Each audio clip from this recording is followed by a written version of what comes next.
following is a presentation of the Poneywood Sports Network. Welcome to the Wright Chrysler Dodge Ram pregame show. Just like the big game, you have to be prepared. And the same holds true when it comes to buying your next vehicle. So be prepared by going to WrightChryslerDodgeJeep.com. That way you're ready to go when you hit the lot. Now it's time for us to get you ready for the big game. The Wright Chrysler Dodge Jeep Ram pregame show starts now.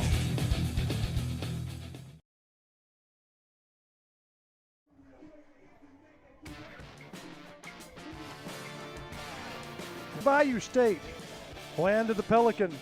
Rough Rider Nation makes its second visit to Louisiana tonight to continue the Sabine River Showdown. Rough Riders versus the North DeSoto Griffins. To my right is the counselor, Stephen Shires. Welcome to Stonewall, counselor. He is in the middle of doing some work right now. We will get back to him. Let me Hey, Nick Brown. Hey, he coaches his third game of the leader of the Rough Rider Nation at 2-0 coming in. You have to say it's been a successful start. Coach Brown has brought some changes to the team's approach to its style of play, but he hasn't reinvented the wheel either, which is wise. I think he's building on a solid foundation constructed by Ricky Meeks. I agree with you, and we handled Jacksonville on opening night.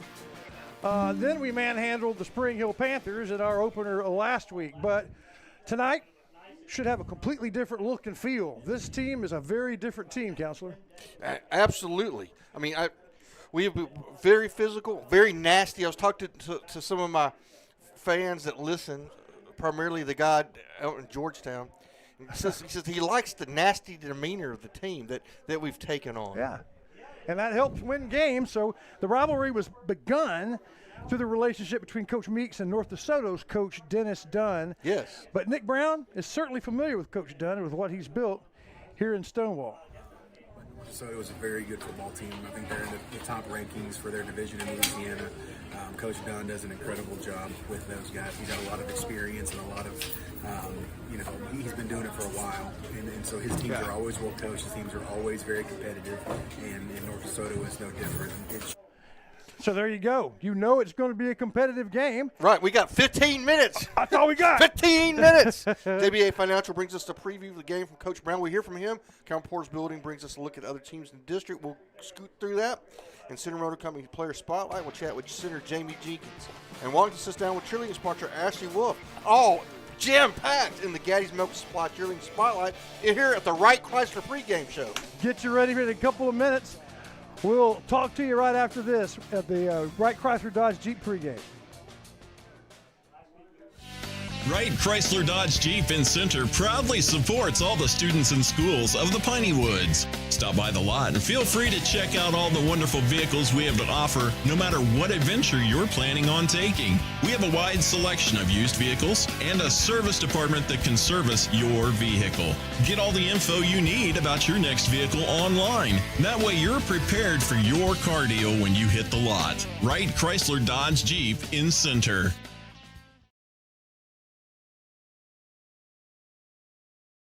All right, buddy. Welcome back. It's the Wright Chrysler pregame show. Chris Washington sat down with Coach Nick Brown the other night at the pizzeria and talked about this North DeSoto bunch that we're about to head off and play against. Let's hear what they had to say.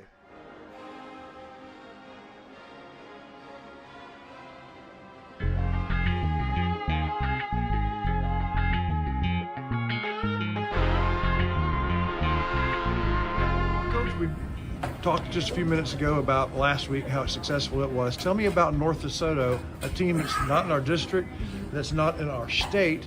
It poses a lot of differences. It does. We obviously have different rules between the different states, but most of it's still football. But North DeSoto is a very good football team. I think they're in the top rankings for their division in Louisiana. Coach Dunn does an incredible job with those guys. He's got a lot of experience and a lot of, he's been doing it for a while. And so his teams are always well coached. His teams are always very competitive. And North DeSoto is no different. It should be a really good game for us. For your defense, the challenge is trying to keep up with the pace that you just really can't reproduce in practice. No, you got with linebackers and D linemen, and so it's going to be our guys are going to stay on their toes and keep their eyes open. Okay. Coach, look forward to it. We'll talk to you after the game. Yes, sir.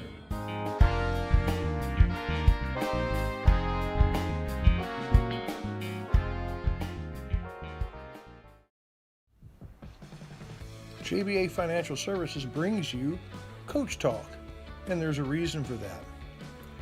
John Black knows that when you're preparing for an important game, you need a plan, and they'd like to be a part of the details, the X's and O's of that plan.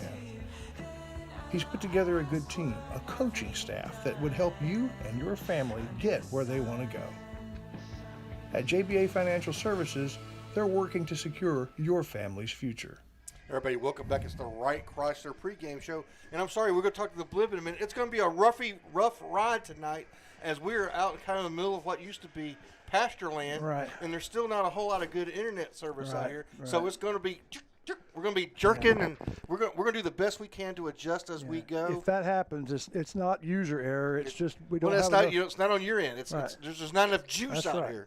Do not try adjusting your sets. Right, but we're going to do what we can. But you sat down with Coach Ashley Wolf of the Center Rough Rider Cheerleaders in our Gaddy's Medical Supply, and we're going to hear from that now.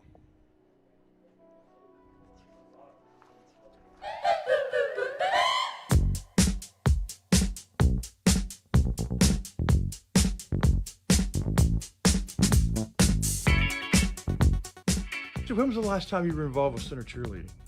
Well, personally, back in '98, that's when I graduated, and so I was a cheerleader, so that was the last time I was involved. But my oldest daughter, Emerson, has been involved in cheer since the 7th grade, and so I've been involved as a parent, but this is my first year to be involved as a sponsor. I've really enjoyed it. It sure makes me appreciate a lot more what cheer sponsors do. So shout out to Kateri Howard and Robin Conway, who were my cheer sponsors, and thank you from the bottom of my heart. That's good stuff. So cheerleading starts in the summer when you go to camp. Where was that, and how did it go? We went to UCA camp, and this year we went to Texas A&M. The girls have always gone to Great Wolf Lodge in the past, and they wanted to experience a university camp. So they did get a taste of the dorm life, which is a little different than resort life at Great Wolf Lodge. But overall, I personally enjoyed this camp better. The girls did. All right, everybody, welcome back. Again, there's just not a whole lot of internet power out here, and it's caused our system to crash twice. It may cause it to crash again. Right now we're doing good, so it looked like what TV looked like in the 1980s and 70s because we're at such a low bandwidth, but we lower the bandwidth to try to keep it from skipping. So we're going to roll the best we can. It's probably still going to freeze up every now and then, but hopefully our audio will come through. We'll do it like we used to, Chris. Yeah, Wellington. like in the day. Well, that pretty much will therefore have to do it for the Wright Chrysler Dodge Jeep pregame blip. But we have a really cool kickoff intro for you to get you ready for the game. Yeah, we can do that right now. We will see y'all in about 90 seconds.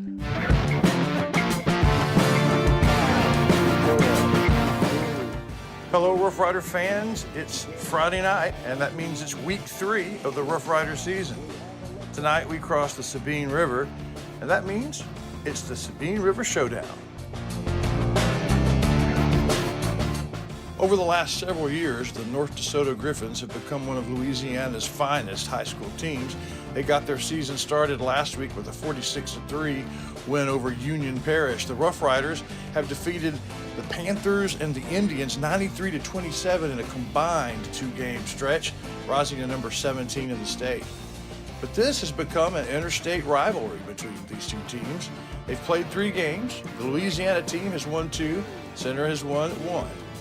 So it's the second game of the season for North DeSoto, the 3rd game for your Riders, and it's game 4 of the Sabine River Showdown. Griffin Stadium in North DeSoto. Base here. The Eagle has landed.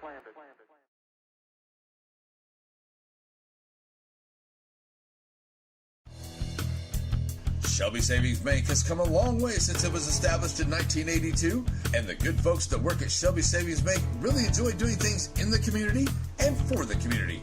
And they would like to encourage everyone to please shop local. For all your banking needs, please visit these wonderful Shelby Savings Bank locations, with 2 locations in Center, locations in St. Augustine, Palestine, and Lindell. Well, welcome back, everybody. We're certainly hoping that we'll be able to keep you on the air and for most of this game.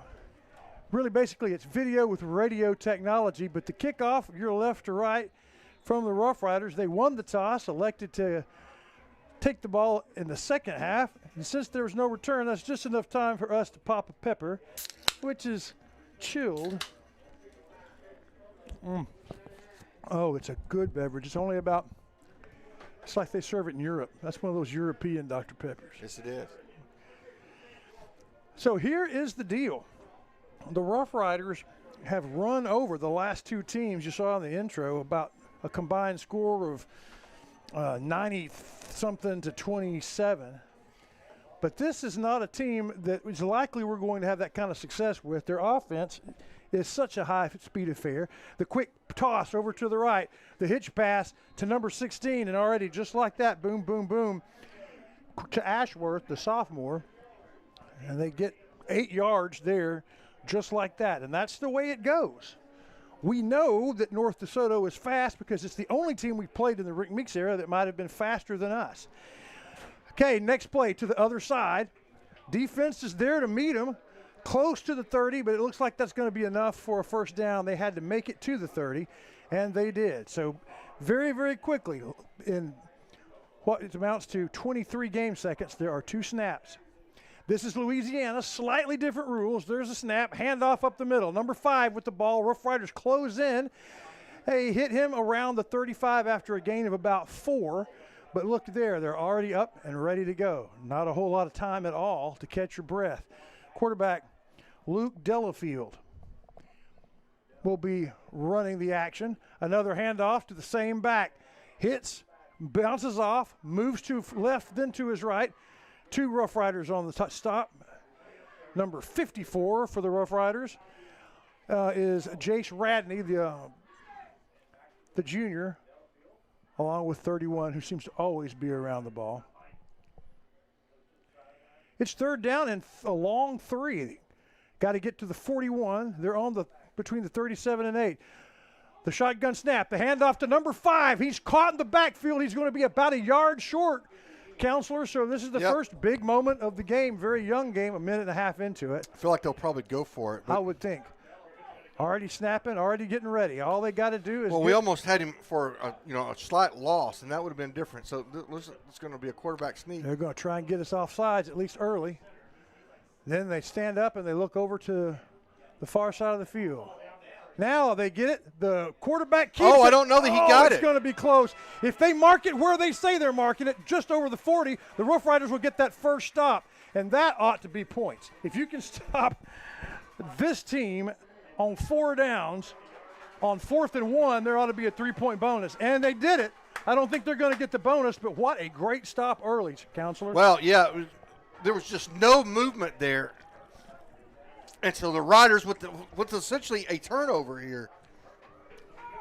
Very, very good. I talked to Coach Brown about his offensive goals tonight. Coach, your offensive goals tonight?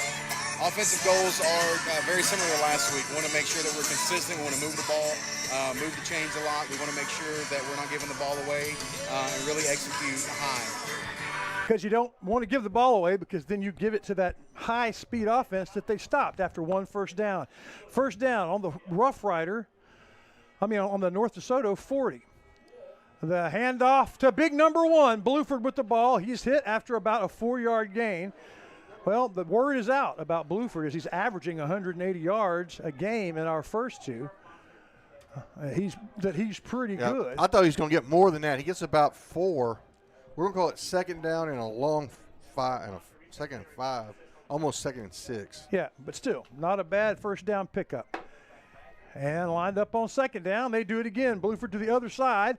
He's met just across the line. He goes for about another 4, so he'll take that. A gain of 4 on first down, a gain of 5 on second down, third down and 1, ball on the 31. And, of course, definitely 4-down territory here, pretty deep in North DeSoto territory, 9:22 to go, first quarter. Glad you're with us. Of course, we're having internet stress. Louisiana, I don't think this part of this school is built for live streaming. We do have a radio team next to us, but all that takes is a telephone. We told them we were going to use the internet, and they said good luck. Right. So a nice matchup. Jamie Jenkins gets a big old nose guard. And quarterback takes it, rolls, and they stop the play. They had a big group in there as Grant Gregory lined up in the backfield as a fullback, but illegal motion for the Rough Riders, and they'll back them up 5 yards, and it'll be third down and serious. We just haven't had that many penalties like that. This might be like the first one in 2 games in a scrimmage where we've seen, and what a costly time it came. Yeah.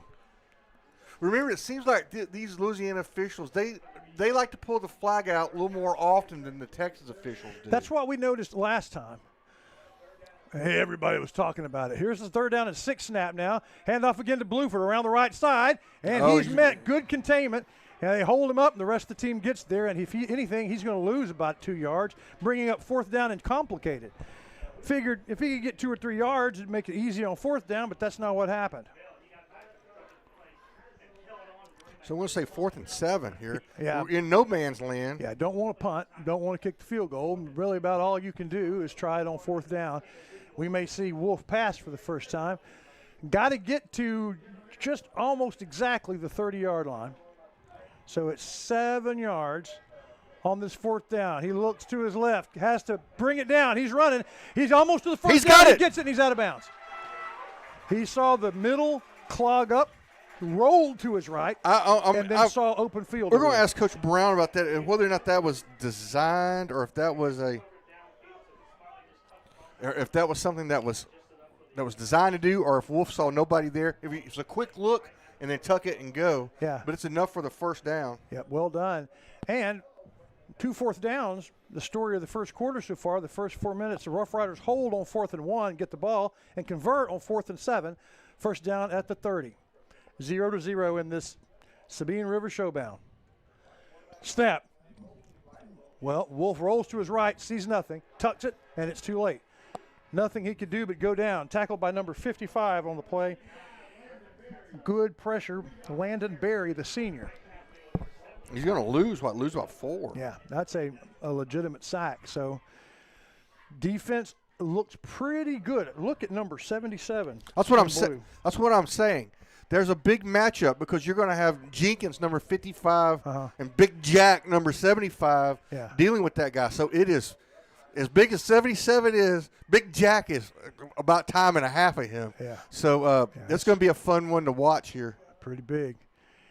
Second down and 13. Handoff. Oh, there's a nice hole, but nice. There was a hole there, but nice job by the defensive end for North DeSoto. We'll get the Griffin here, number 32 for them. We got a little roster. It's very small print. Yeah. But that's Hayden Bell, a junior, comes crashing down.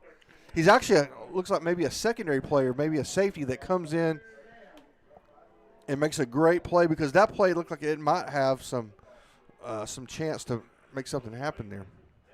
Here's the third down and 13 snap. Ball right across the middle. Oh, the captain! Captain Gregory with the catch. Is it enough for the first down? It is. Perfect. You know what that is, fellas? That's a Ray Jones first down. It's the second one of the day, and it is in the Chris Mayfield State Farm red zone by 1 yard. First down on the 19. There is a huge roster over there at North DeSoto. I have it on my camera. If you can see them over there, it's 100 and something players. I don't know how they even get all the numbers on them because, you know, that's difficult. Big roster. Oh, there's a huge hole. Bluford gets the ball to the left, finds a hole, breaks it to the outside, gets to the 10, lowers his head. He's stopped. Very good tackle one-on-one, but he's close to another first down. Is it going to be? Is it? No, it's going to be 2nd and 1, it looks like. Yeah, we'll take that. Ball on the 5, need to get to the 4 for the first down, and converted on 3rd and 13 and 4th and 7. We're going to have a timeout here. This is an unusual timeout. This is a Louisiana State rule. If they're playing in September, every 6 game minutes there is a stop and mandatory water. That's actually a fine idea. I think it's a great rule. We'll take a break as well. Hey, I think we should have some water. We'll do that. We'll be right back, folks.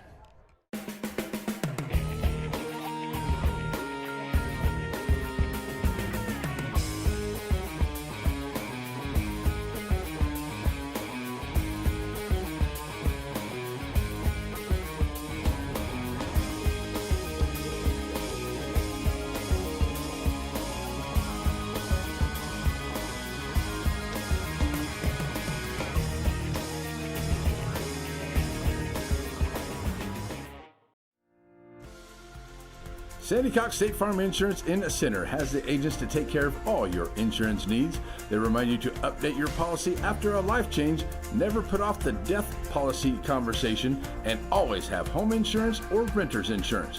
Whatever your insurance needs or questions are, or even if you need to make a payment, Sandy Cox State Farm Insurance in Center.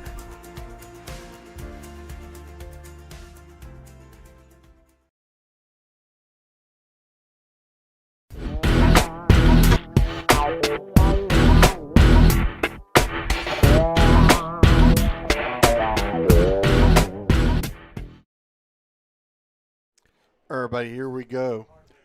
For 2nd and 1. You're in the Chris Mayfield State Farm red zone. It's a pass into the corner. He has him. It's a little bit too much. Looking for number 7 on the play, J.K. Barnes. Just a little bit overthrown. If J.K. could have gotten to it, he'd have been out of the end zone. But that's okay. It was 2nd and a fat one, about 4 feet. Why not go for the end zone? Now it's 3rd and 4 feet. Got to get the ball just over the 10 for the first down.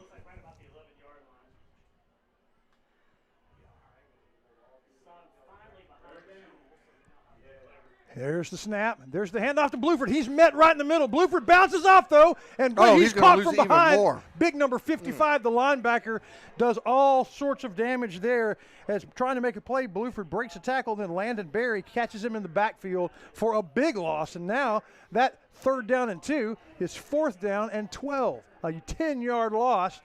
And now you start thinking about maybe we kick the field goal. Yeah, I think you definitely kicked the field goal. Yeah, odds are against making this for wow. I thought maybe when he got away from the first tackle, it looked like I thought when we got away from the first tackle, maybe he could bounce it out and get the yardage or get a touchdown. But number 55, who was that for? Berry. We'll be calling his name again. Yeah, Landon Berry, senior linebacker. So it's a 37-yard try. The ball is up. It is just to the left. No good. So what an opportunity. Both defenses are managing just to stop the offense. Center stops on the 2nd after 1 first down on a 4th down and very short, gets the ball. Only has to go 40 yards, unable to, and just misses the field goal. 0-0 with 5 minutes to go in the quarter. The good news is the high-powered, high-velocity offense of North DeSoto has only had the ball for 90 seconds. So I guess that's some sort of, you can take some sort of solace from that. Here we go. First down. Quarterback rolling to his right. Looks for number 7. Beautiful pass. He was triple covered, but he threads the needle, and it's good way downfield to the 46-yard line where they mark it out of bounds. Best play of the game on offense by either team, and that really was a fine throw by that quarterback. That's Luke Delafield, the quarterback, with a big-time play. Snap on 2nd down, handoff right up the middle. Defense let him through. He breaks several tackles, 3 Rough Riders in on the tackle, but only after he gains about 8 yards. 2nd down and a long 2. Here's the snap again, a handoff to the same runner. He gets through. Fortunately for the Rough Riders, the secondary lowers their shoulder, and 2 Rough Riders bringing down number 5, Eli Olivas, number 12, Zakevius Villegas. But the damage is done, and before I can finish my sentence, it's first down. Handoff to the same runner. This time they catch him at the line of scrimmage and bring him down after no gain. But they are 2 first downs and across the midfield to the 35. 2nd down, and might as well call it 10. Delafield with a pass, and then 3 straight handoffs to the same individual. Now on 2nd down, we'll see what they do. They slow down just a little bit for the first time. 4 minutes to go. They've run this whole series in less than 1 game minute. Delafield snaps, fakes it, looks to his left, throws it. 24, wide open, downfield, nothing but net. It's a touchdown for the North DeSoto Griffins as the receiver, number 24, just had gotten behind everybody. That's Kai Johnson, able to get behind J.K. Barnes for the relatively easy 35-yard pitch and catch. First touchdown for the Griffins. And that's what we were expecting, Shires, is that kind of efficiency on offense for the Griffins, which is going to require similar efficiency from the Rough Riders on offense. Unable to get any. Had a couple of offsetting unsportsmanlike penalties there, so. After the play? Yeah, after the play, offsetting. So each play, there's a player on each team has one. Get a second one and you're gone. I'm assuming that's what the rules are here. Yeah.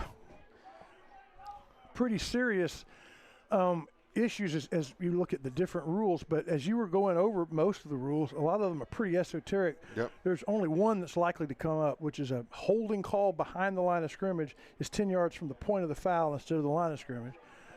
There are some special teams rules that are different here and there, but for the most part, the rules are the same. It still is American football. 6-0, waiting for the extra point. It's up, and they kick it into the band, over the band. But hold on a second. I think there was another flag? I think there was a stoppage of play. So Oh, okay. Yeah, I see a flag there over the side judge closest to us. I'm hearing next door to me offsides on the defense. Well, that'd be interesting if you had the distance and then see if that would cause the Griffins to try to go for 2. And as the rules go in Louisiana, would they be able to take it on the kick? It is offsides on the Rough Riders.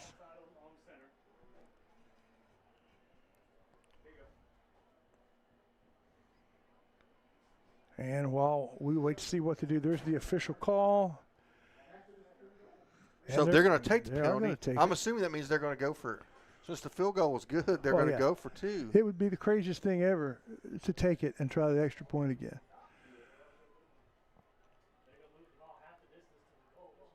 But the kicker looks like he's still in there. Well, that doesn't make any sense. No, that's You would decline the penalty if you're going to kick it. But anyway, well, okay. we'll see. Are they going to fake it? I swear I thought they made it the first time. Well, they made it twice. In Louisiana, does that mean they get 2 points? No. Well, in one of the more bizarre extra point sequences I've ever seen. Hey, the rules are different here. Yeah, we don't know what that means. Gotta be. But it is 7-0, just like it ought to be. And we'll be back after this.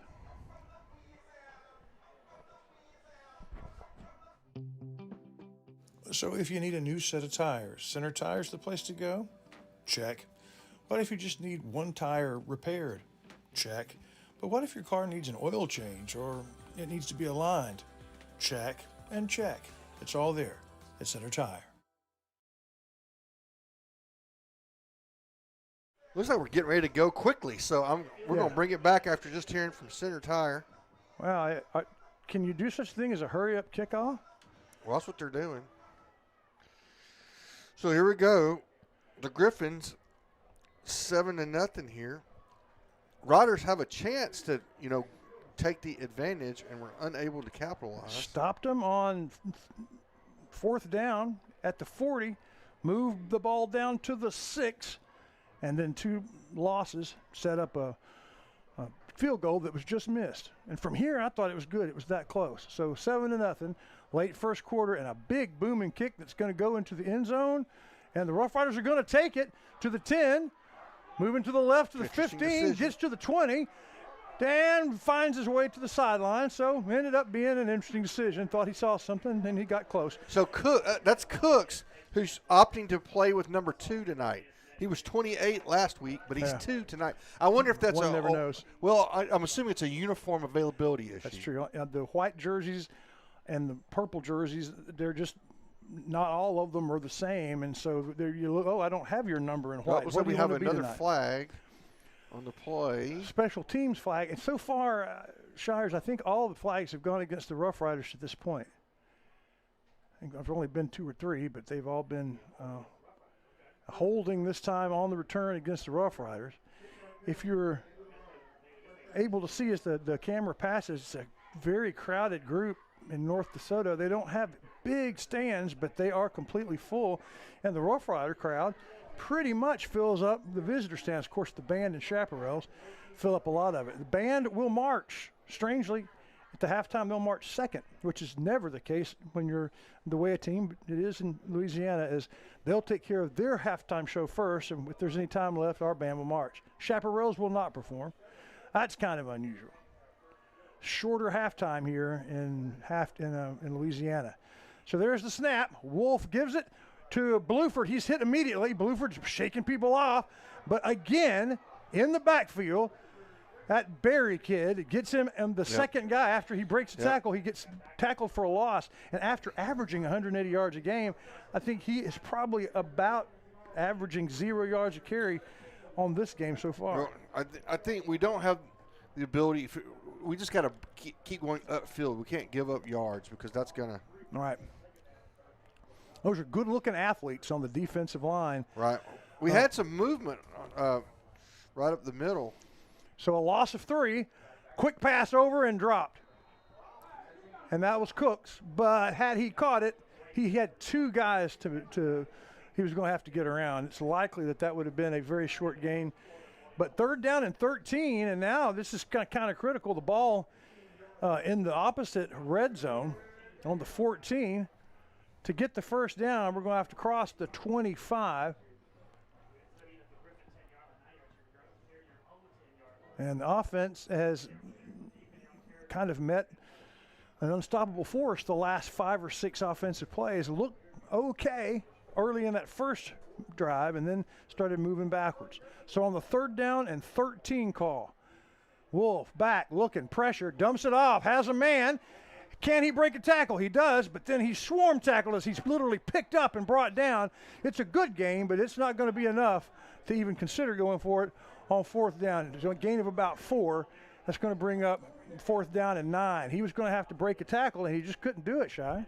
No. Had too many people there to wrestle him down. So Bluford really having to work overtime today and for not a lot of pay. 2:18 to go, first quarter at 7-0, North DeSoto. And the Rough Riders are going to have to punt. Wachapa, who does both duties for the punt and the kick. Not a great punt, but it does at least get a good very good bounce, and it's still bouncing, and so gets down to the 35-yard line. So it ended up being unattractive but excellent punt. All right, folks, we'll be right back. Griffins are up 7-0, and they've got the ball back here as we're in the closing minutes of the first quarter.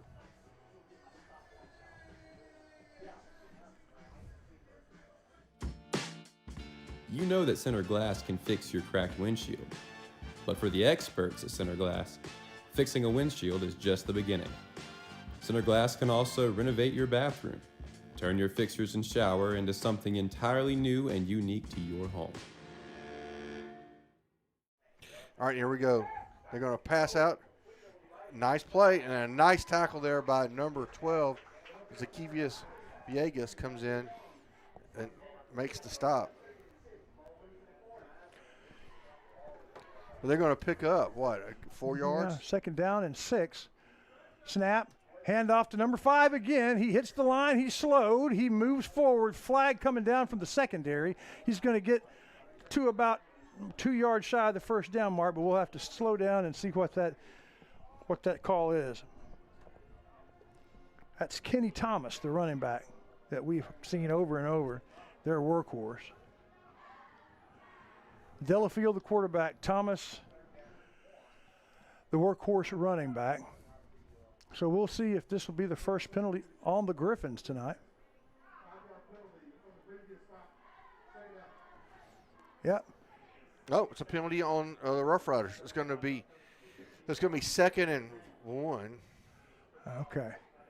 So or right at. Yeah, yep. they mark it back and then mark 5 yards, so they get the down over. 2nd down and 1. Offsides against the Riders. That's the 5th penalty on the Rough Riders. Quick handoff to Thomas around the right side. Well, our tackle machine gets to him, Cody Atkinson, but not before he crosses the line of scrimmage and the 1 yard he needs. First down, ball on the 49-yard line. In 57 game seconds, we will call the Bowles feed blimp. We have a new captain, Chase Mayfield. I don't think he's a captain. He's at least got a certificate. He's 2nd down and 12. 31 seconds and ticking. They have enough time to get 4 more plays in. They trade in number 20 for number 14 in the. They trade in number 20 for number 14 in the slot. Now looking to his right, quarterback back, throwing downfield, has a man springing open. He catches it. He's open. He goes untouched for the touchdown. Just a half step ahead of Bracaden Robinson, and that's good for the touchdown. Run, run, run, bring the defense up, and then strike deep. It's worked for them now. It's worked for them now on 2 different drives, and it's 13-0. They do that after responding to the holding call that had them at 1st and 18, 2nd and 12, and then a touchdown, which was about a 47-yarder. Impressive looking, these Griffins, like we knew they would be. Won last week in their opening against Union. Won last week in their opening against Union Parish, 48-3. The extra point is good, so they have 14-0. They just let 5 seconds pass on the extra point, something that doesn't happen in Texas. I don't know if that's a rule in Louisiana or not, but they just did. Extra point cost us 5 seconds. 10 seconds to go until the first quarter. We'll be right back. Batters Law Firm is your first choice in personal injury law. Jeff Batters and his staff lead the way in the area with best of Nacogdoches and best of Lufkin votes over the last several years. If your case matters, it's got to be Batters.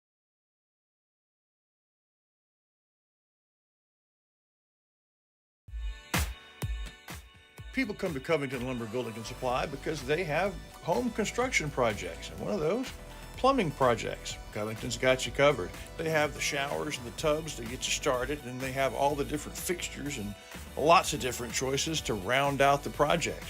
Then they have the tools that you need to make the things happen. It's all yours at Covington Lumber. All right, here we go. Shelby Savings Bank kickoff.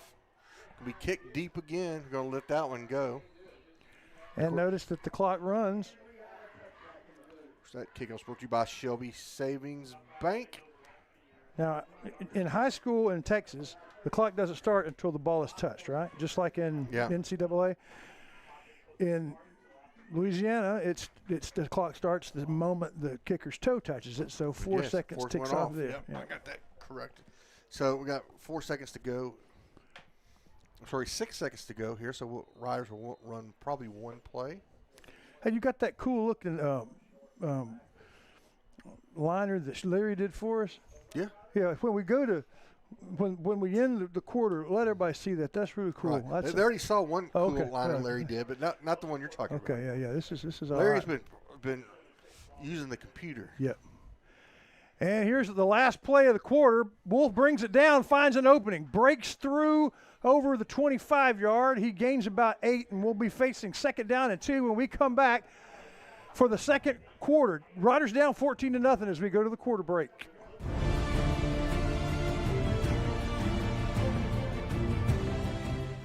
You're watching Game 3 of the Rough Rider season, live from Griffin Stadium in North DeSoto. It's the Center Rough Riders versus the North DeSoto Griffins, the Sabine River Showdown.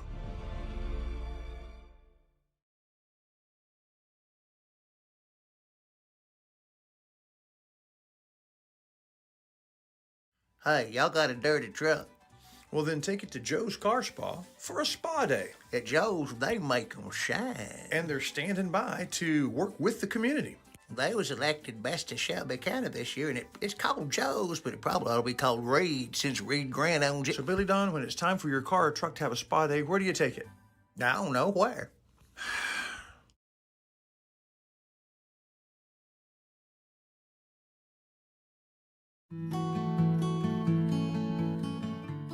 One of the things that Scott Watson was passionate about was staying up to date.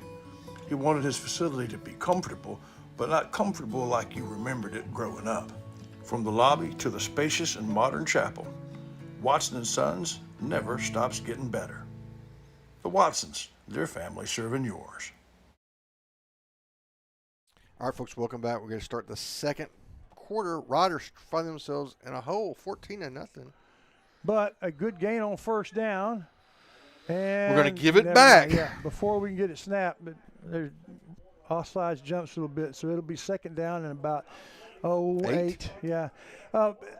Internet trouble, cell tower trouble as the blimp, we were unable to call. I can see it, but we can't make contact with it. There's just not enough juice. I know it. So we don't have the game update. We wanted to keep up with the Carthage score and the Athens score, but we'll just have to figure that one out on down the road. Meanwhile, here it was a second down and favorable, but it goes to 2nd and 8. Offense sets, quarterback looks to the left, and I think there might be yet another jump. 7th penalty on the Riders. 10 yards with not out snapping. There's 6 seconds that's run off the clock. I have no idea. I'm not sure how either. I think that's a mistake. We've moved backwards off the clock 10 yards. So what was 2nd and 2 is now 2nd and 12 as we just can't quite seem to get the ball snapped. We have 3 receivers to the left, 1 to the right. Bluford in the backfield. I'm sorry, that is Villejas. He gets the ball, gets through. He's in the open field, makes a great move to the outside, gets by number 9. He runs him down from behind, but not until he gets to the 50-yard line. And wait, that's not Bluford. That's number 22, the shifty small one. You know what that is? That's a Ray Jones Chevrolet first down all the way to the 50-yard line. Big play. Well, they must have run out of bounds at the 46, but that's all right. Big play for the Rough Riders, best offensive play of the game. After moving back and making it 2nd and challenging, Riders trying to get set now. 3 receivers to the right this time, 1 to the left. Snap back. He's under all sorts of pressure from his blind side, didn't see it coming. And late flag after the quarterback goes down. That should be on the Griffins. One would think, unless. Well, no, I saw it. Peyton stopped. He did not do anything. Yeah, I thought and there the might guy be a verbal problem. Someone might have said something dirty, but no, he got the guy. That's right. That's a good call. Peyton was blocking the guy, and the play ended, and then the other guy continued. The kid continued to play. It wasn't particularly nasty or dirty, but he continued. Yeah. After the whistle, and so if there was going to be a call, that would be it. So it's a lucky break for the Riders. Yeah. A mistake by the Griffins. It erases a great play by number 1, who came on a corner blitz. I'm trying to turn on my light here. Okay, all right. Here's the play from the Rough Riders. Handoff right over the center. Gets across the 40, just across the 40. I need my glasses. I need my cheater glasses. Number 1, is that Evans? Logan. I'm sorry, that's Bryce Evans. Yes. Yeah, for them. I want the kid needed to get his name called because that was a jaw. That was a jaw shaking. But that should have been first down again, right? Well, it's 3rd and 1. It's called 3rd and 1. I don't remember there being 2 plays, but here we go on 3rd and 1. The handoff to Villejas. He gets hit at the line of scrimmage. He's going to get there, though. Wait, but they're calling the play dead. Calling the play dead. Whatever that was didn't happen. Yeah, the flag is about midfield. Usually that's not good news for your offense as it goes against them. The 8th penalty of the day on the Rough Riders. Yeah, I'm curious how it is 3rd down. Yeah. But you think that if there was something, the sticks are right here, you would think that if there was something about it, our coaching staff would be blowing a gasket. Right. Maybe a foul after the play doesn't negate the play, which I guess is what we got. So it's now 3rd down and 6 for the Rough Riders. Back and forth like yo-yos. 3 receivers to the left. That's where Wolf is looking, rolling that way, has some time. Orchestrating, throws an interception, throws it short. Intercepted by the same guy, number 1, Bryce Evans, gets the ball back to the 50. He was looking for his number 2. He was under great duress. He should have just threw it out of bounds. Yeah, thought he had an opening, threw it right to number 1 as he stepped into the line of the ball. So really good defense by the Griffins, and they'll take over at the midfield stripe. Gives me a chance to talk a little bit, or to tell you what our coach said about their defensive goals. Obvious, the big one is keep them from scoring. But defensively, again, it comes down to execution. This is still early, it's still pre-district. We're still trying to figure some things out. So biggest thing defensively is to run our stuff, run it correctly, run it fast, and keep them off balance and off schedule. And I think from a running game standpoint, they've done that. From a passing game standpoint, it's been advantage Griffins. Ooh, right up the middle. Beautiful handoff right up the middle, as if it was almost like a play-action run as the quarterback went to follow through with his pass fake, but handed off to number 8. First time we've seen that number. His name is Braylon. It's Braylon Latin. Last name's Latin. And while I was trying to find that name, I missed the play. Latin, good enough for the first down right across the line of scrimmage over to the 38. Griffins in their blue jerseys with white numbers, and Latin in the backfield again, gets the ball, moves to his left, moving blockers with his left hand through the line of scrimmage, gets tackled by in the backfield, in the defensive backfield by a couple of Rough Riders. Short 6-yard gain, 2nd down and 6. Ball on the 33, already back, ready to snap. And there's the quarterback looking downfield, has another wide open and perfectly thrown. And they just get behind our cornerbacks, and the quarterback is able to make the perfect throw. He's 4 for 4 on those long throws, 3 of them for touchdowns, Counselor. Yeah, we've got to. I mean, we saw Jacksonville was unable to make us pay on some of these where they had guys running free, and the Griffins are making us pay for that. Every time with perfection so far, 20-0, early second quarter, and it's almost the opposite of the 2 games that we've seen to this point for the Rough Riders. The snap, not very good, but a good hold and a good kick. And it's 21-0 here in Louisiana as the Sabine River Showdown, at least in the first part of the game, is going all Griffin. We'll be back with more Rough Rider football after this. Have you sustained a bone, joint, work, or sports injury? Problems with mobility or movement? Suffer with pain? Contact Azalea Orthopedics. Our specialists serve patients across East Texas. For proven, trusted medical care, you have a choice. Demand Azalea.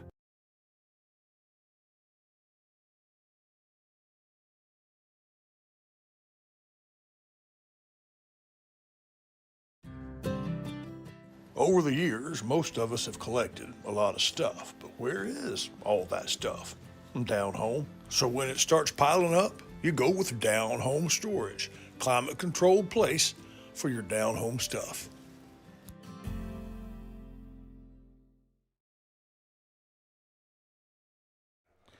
All right. 21-0. Riders are down. Have had some success. Just the turnovers.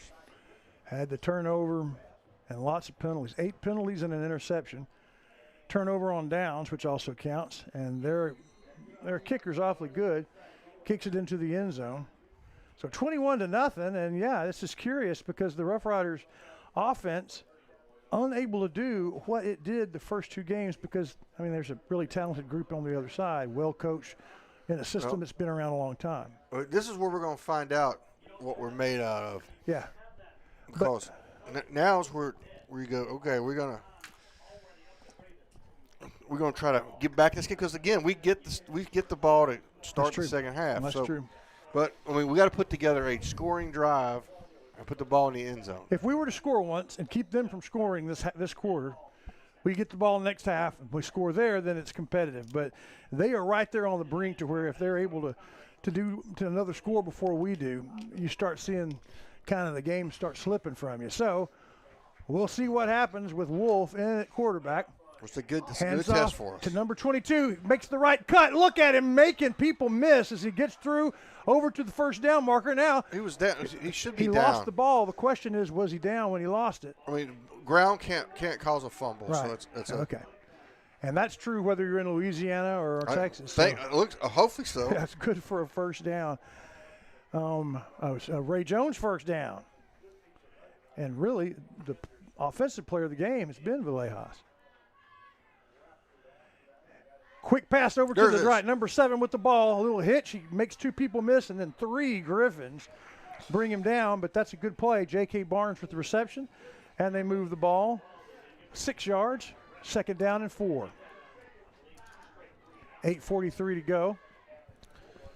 He had another hole. I thought he could get more right at the beginning, but he cut it up in there and just muscled it up. Made a nice gain on 1st down. Now, the Griffins have a different set of linemen in there. They don't have that big monster guy in there anymore. And there's Villejas again. He gets the ball, gets across. Can he push? Hard run. 1st down. Run. He makes the last couple of yards pushing backwards. Oh, no, they're saying he's 3rd. I thought they marked him. It clearly had. I thought they marked him. Yeah, there we go. Okay. That's a Ray Jones Chevrolet 1st down. That's what I thought because it was right here in front of us, and they were Right. clearly beyond the line to make. Yeah, every now and then we have a good view, and that was one of them. We're on the visiting side in the visiting press box with a good view of a very good Griffin crowd across the way. And on our left and right, lots of Rough Riders made the trip over in purple. Even though this is a non-district, non-state game, it's the closest game that we'll have to travel to this year. On 1st down, Wolf looks to his left, has a man open, overthrew him. Would have been good for a 1st down. Instead, it brings up 2nd down and 10. Ball on the 44-yard line. Rough Riders across midfield once. They started their first drive at the 40 and got down as close as to the 6-yard line, and then a big 10-yard loss on a run meant we had to go for a field goal that we missed, and that was the only close we've gotten to scoring. On 2nd down, Wolf keeps the ball, picks his way across the line of scrimmage, across the 45, gets tackled at about, looks like they're going to mark it at the 47-yard line, bring it up 3rd and 7. And with 7:40 to go, only halfway through the 2nd quarter, you know that Coach Brown wants to get it on this down, but if not, he'll be considering going on 4th. But I think they would need to get the ball across midfield to seriously consider that. You would think. 18 seconds to go on the game clock. Riders don't huddle. 2 receivers each side. Got a wing back. That's Gregory. He's moving to his right. Throws the ball deep downfield. He's got him. Has a man open, but it doesn't quite get there. But it's going to be pass interference. That was one of the problems, is that the receiver's pattern was disturbed by the defender. And so I don't know if that was a bad pass or not because of the interference. And that's going to be a big break. The Griffins have not had many penalties, but they've been pretty big ones. That was a good play by the Griffin because that was number 7 for us. So that was J.K. Barnes. Barnes had him beat on the deep post route. So what do you do when you're beat? You cheat. Make sure it's better. Would rather have a big gain than a touchdown. Well, some people say it's a smart football play, yeah, including yours truly. I think so too. Better have a big gain than a touchdown. So the Rough Riders will have to do it again, but the Ray Jones 1st down gets him across midfield. The snap. The Villejas with the ball. It's a clumsy handoff, but he just lowers his tiny frame and burrows through the defensive line across the 35, getting about 4 yards. 2nd down and 6, maybe 2nd down and a long 5. Ball marked on the 33-yard line as we get to the 6:45 mark at the half. Rough Riders, best offensive drive of the night, down 21-0 to a North DeSoto team that is running pretty well against the center defense. Not great, but throwing brilliantly. The 2nd down snap, low snap, and nice move by Wolf. Yeah, Wolf keeps it. He fakes the handoff. He's going to take it to the house, baby. Touch to the end zone, and that's the big touchdown run. I don't know if that was called or not, but has everybody moved to the running back. All Wolf had to do was turn on the jets. Well done by Wolf as we get the first Rough Riders. Touchdown, Rough Riders. Absolutely. About halfway through, and we were calling for that. If we can get us a score and prevent them from scoring, we'll get the ball back in the 3rd quarter. Trying to get it down to a 14-point game. Already missed a field goal, but here's the extra point for Huichapa. It's up, no problem whatsoever. Perfect snap, perfect hold, perfect kick. 21-7 here in the Sabine River Showdown from Stonewall. We'll be right back. The Friday night lights are shining, and we are teaching driving. CDL Training Academy is your resource to a better career. Come and get trained and get tested right here in Henderson, Texas. CDL Training Academy. Visit our Henderson, Texas office or online at cdllearn.com.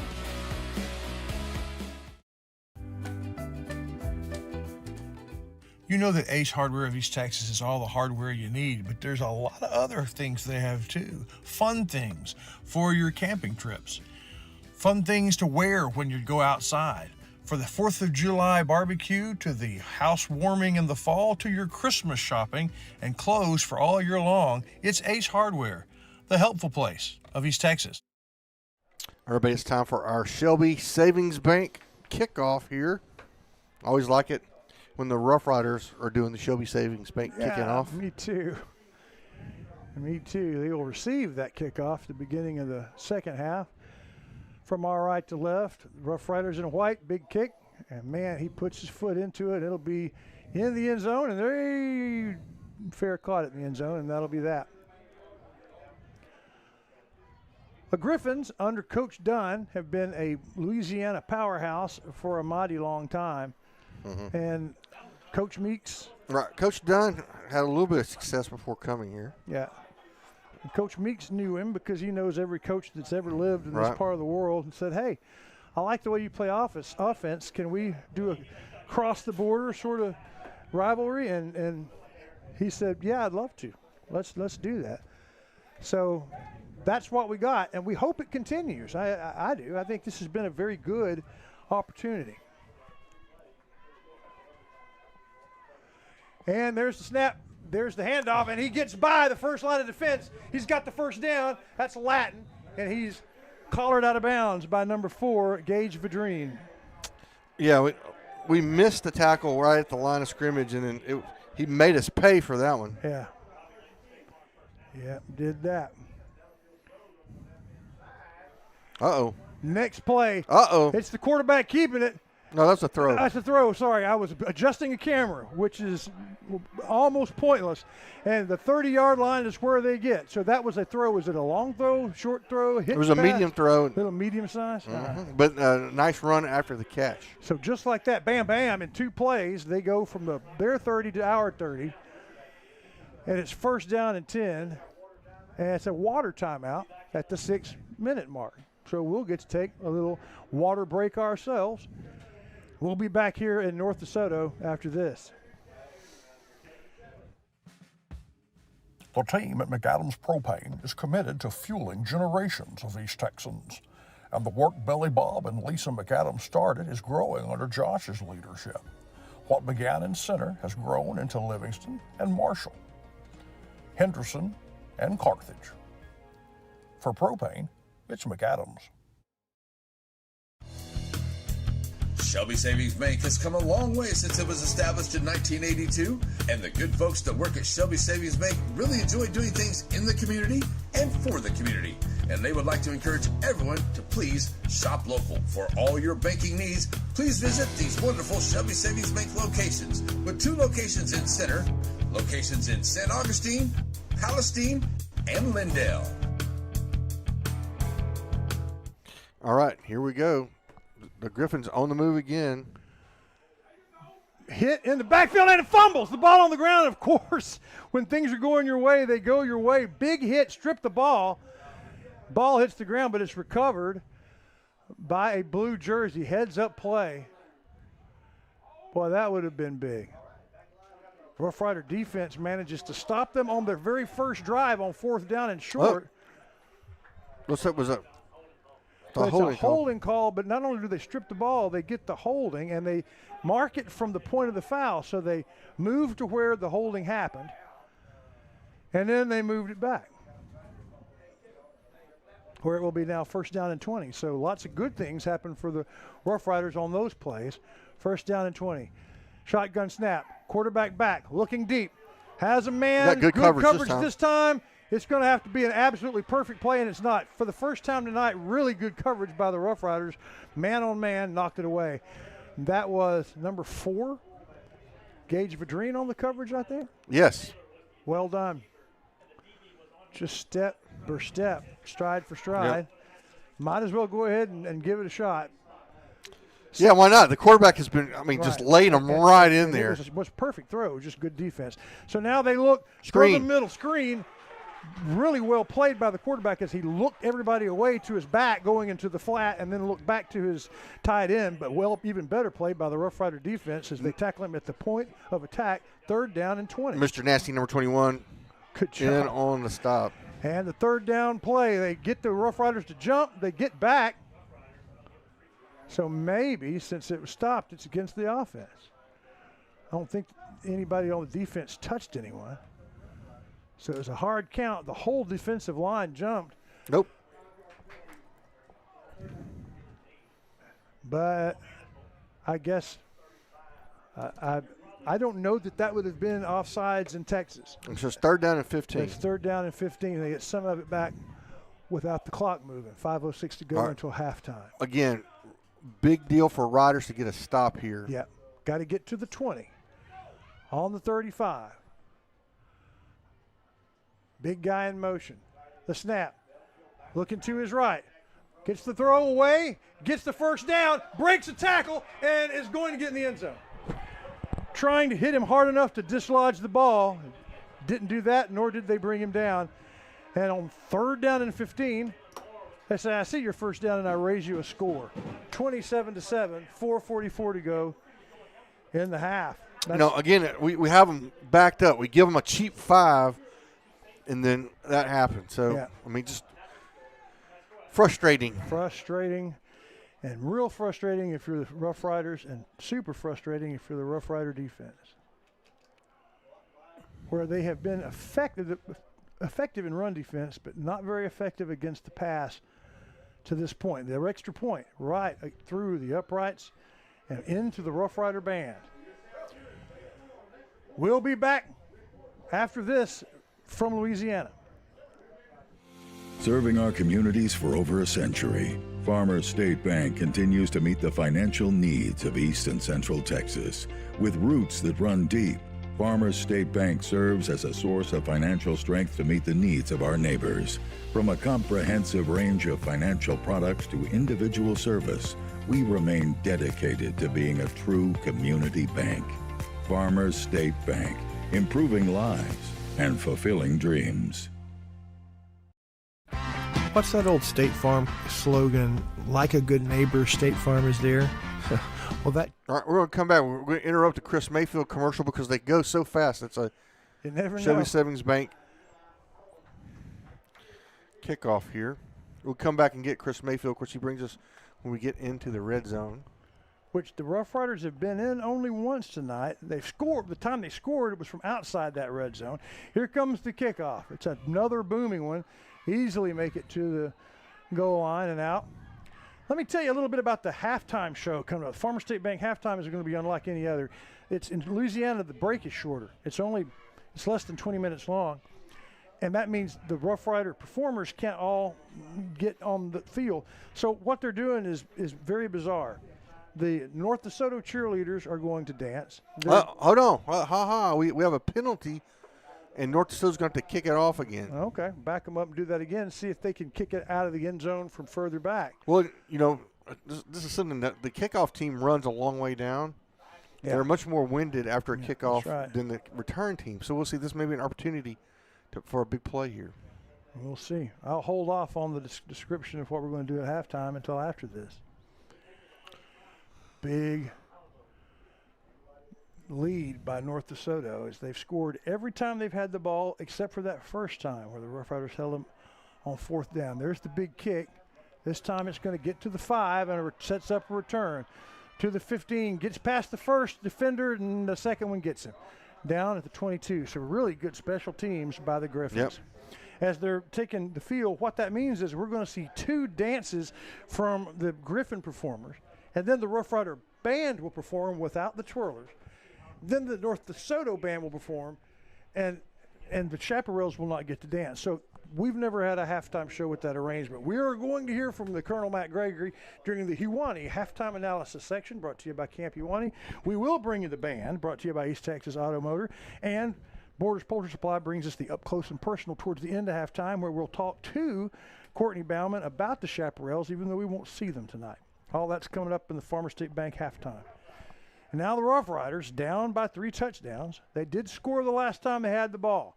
Hand off to Bluford. Bluford a little tentative and hit right at the line. Maybe he got a yard. Tonight, the more effective of the 2 runners is the smaller one, the one that's been able to kind of find his way under the branches and get into open space. Bluford gets a yard. Grant Gregory leaves the game. 3 receivers to the right now, 1 to the left. Bluford's in the backfield with Wolf. Wolf's looking to his right. Got plenty of coverage, or plenty of pass protection. Chokes it Oh, down. nice Bluford. block. He's got some room because of the block, and he's fighting forward and gets the first down. Had to get to the 31. 4 different blue jerseys tackle Bluford, but he gets the first down. Adrian Acuna comes up and makes the huge block that springs that one. The spring block. 3:47 to go. Ball on the 34-yard line. Another Ray Jones first down for the Rough Riders. Need to get down and score, preferably with not much time left. Wolf, shotgun snap, takes it. Fakes keeps it. the ball, fakes it, and keeps it. This time they're ready for him. This time they're ready for him on the weak side. And brought down by the linebacker, number 32, with a great play there. Hayden Bell makes that stop. Really no gain.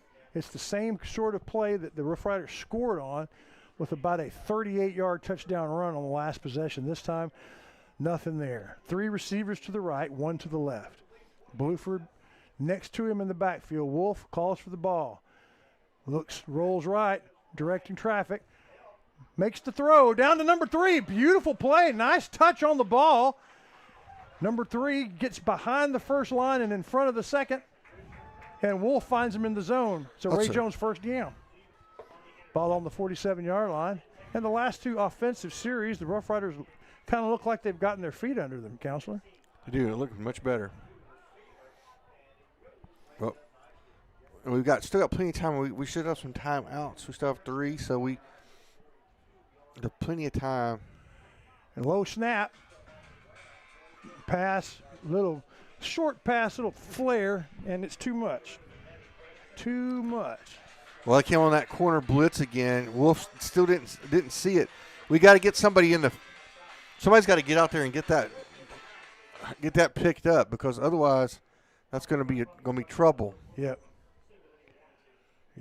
I heard that. 2nd down and 10 for the Rough Riders, 3 yards shy of midfield. There's the snap. Here comes the rush. Ooh. And they're going to get to him.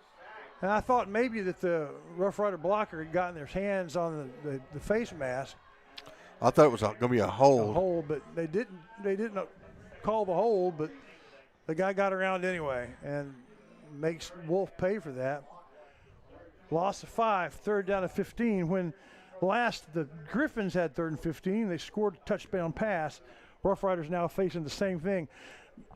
Are they in 4-down territory? Yeah, probably, but they would need to get the ball at least 2 or across midfield to bring up 4th and manageable, and they don't want this one to get away. Down under 2 minutes, the big 3rd down call. Trips left, single right, and a timeout or a flag. Timeout. Oh, nope. It's illegal procedure. So I thought I saw a timeout. Why have 3rd and 15 when you can choose 3rd and 20? I believe that is the 10th penalty tonight against the Rough Riders. Again, most of them the 5-yard variety, and at least half of those have been pre-snap motion penalties, offsides or illegal procedure.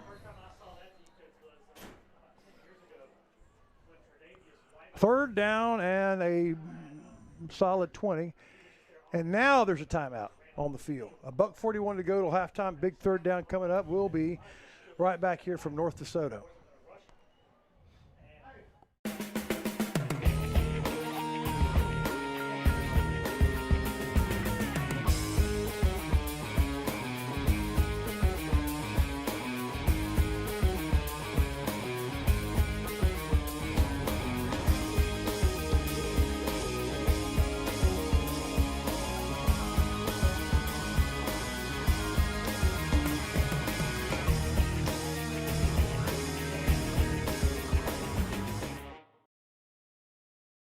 Behold, the chicken fried steak sandwich.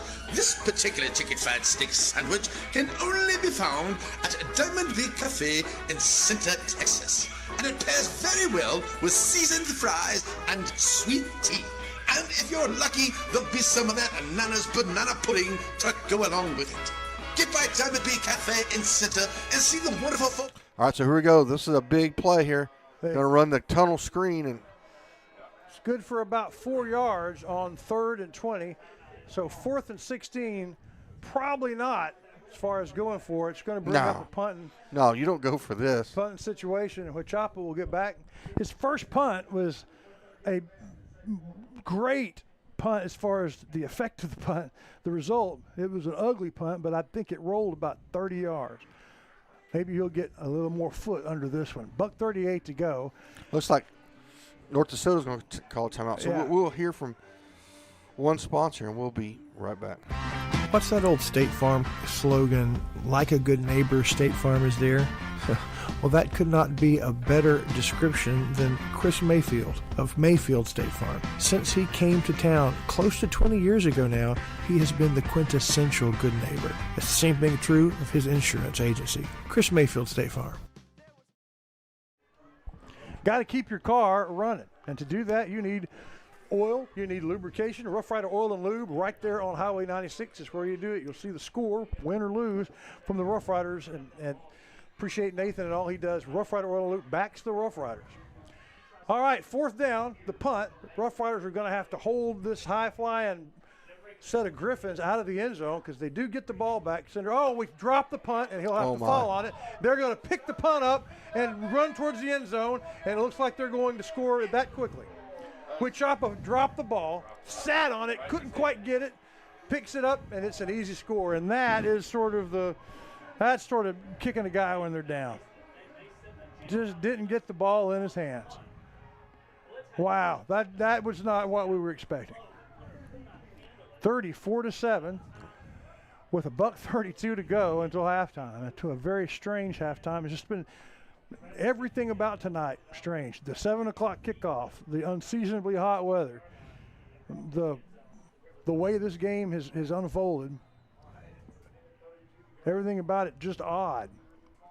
Watching it from the opposite side press box. But one thing they're able to do over and over is kick that extra point, although there's a false start on the offense, so they'll have to do that again. One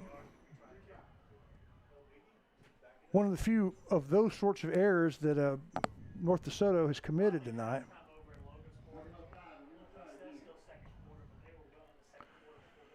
So they're marking the extra point at the 15 instead of the 10. And the way this guy's been kicking extra points, he could probably make an extra point from about the 40. But he was banging them in from the 40. But 40 is about his So distance. There's the extra point. Yeah, it was still going up when it went through. So just like that, lightning strikes 35-7 after the fumble punt results in a score. We'll be back after this.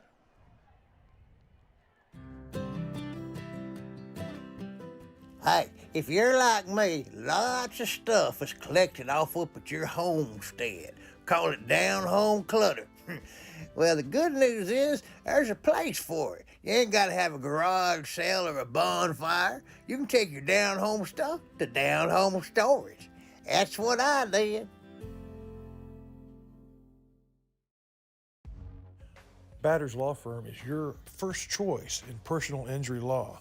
Jeff Batters and his staff lead the way in the area with Best of Nacogdoches and Best of Lufkin votes over the last several years.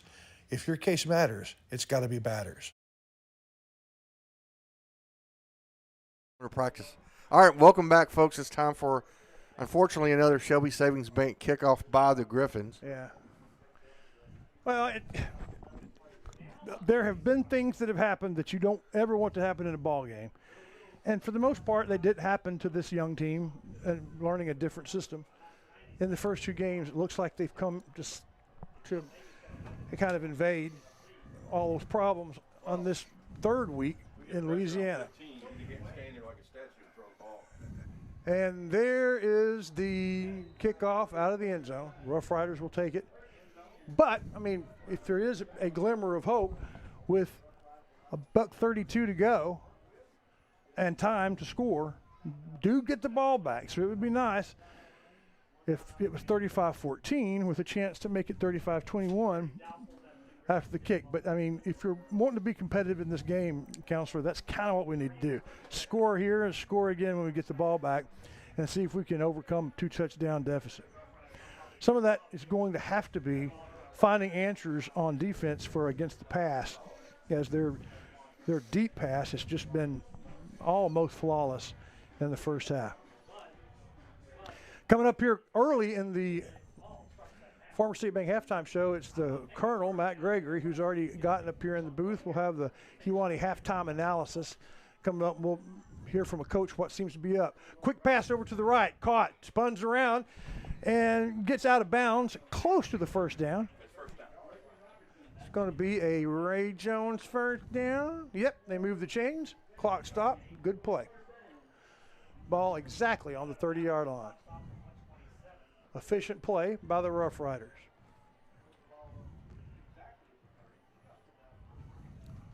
Wolf has receivers to both sides. And back in the backfield, hands it to him. It's Bluford through the hole, fighting off all sorts of tacklers. He gets close to the 40-yard line and another first down, gets about 8. He stopped clock running. He was about one more set of hands, just like running through the woods through briars. If he could have got one more set, he might have been off to the races. Instead, second and a long one. 1:04 to go, clock ticking. Down to 1 minute now. And the snap. Wolf throws. Has the first down and across the 45-yard line, but he stays in bounds. The clock should stop. First down stops even in Louisiana. And there's a timeout. So, timeout, Rough Riders. How many timeouts have we left? We should have 2. All right. No, yeah. no, I think we're going to have. That was our first one. Yep. All right, we'll hear a quick break. We'll be right back. Batters Law Firm is your first choice in personal injury law. Jeff Batters and his staff lead the way in the area with best of Nacogdoches and best of Lufkin votes over the last several years. If your case matters, it's got to be Batters. Okay. All right, welcome back. Let's set this thing up, Chris Wallington. It is first down, ball on the 46. Rough Riders have already had 2 first downs. We have 2 timeouts left, down under a minute, but trailing 35-7. So got to be nearly perfect from here on out. Looking to get on down and score in this last 51 seconds. 2 timeouts to go, first down. Rough Riders do get the ball to begin the second half. So if they score here and can get the ball and score at the half, that would be awfully good. Here comes the snap, and Wolf looking downfield. He lets it go. He has a man. He gets the catch, or does he? Is he inbounds or is he out? They're going to say incomplete. Okay.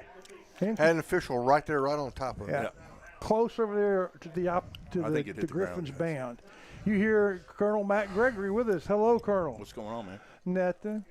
Got a good game?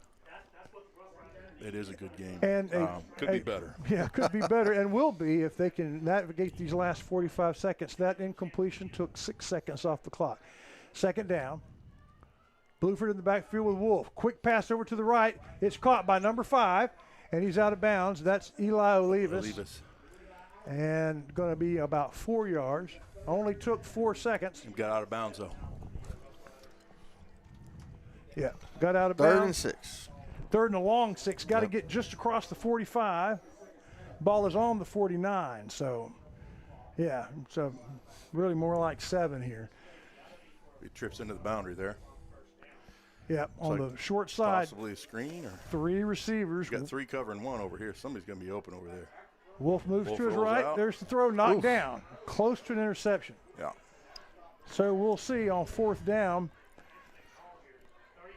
35 seconds left. If we don't make it. Looks like we're sending out the punt unit. Yeah, the Griffins will have 30 seconds, and that's been plenty in the past. So it looks like we are throwing up the flag. Of course, the last time we punted, that ended up in a Griffin score. So we'll see what happens here. We need some of that Jesse Ruiz music, don't we? Yes, we do. We do. We need a little Purple Rain.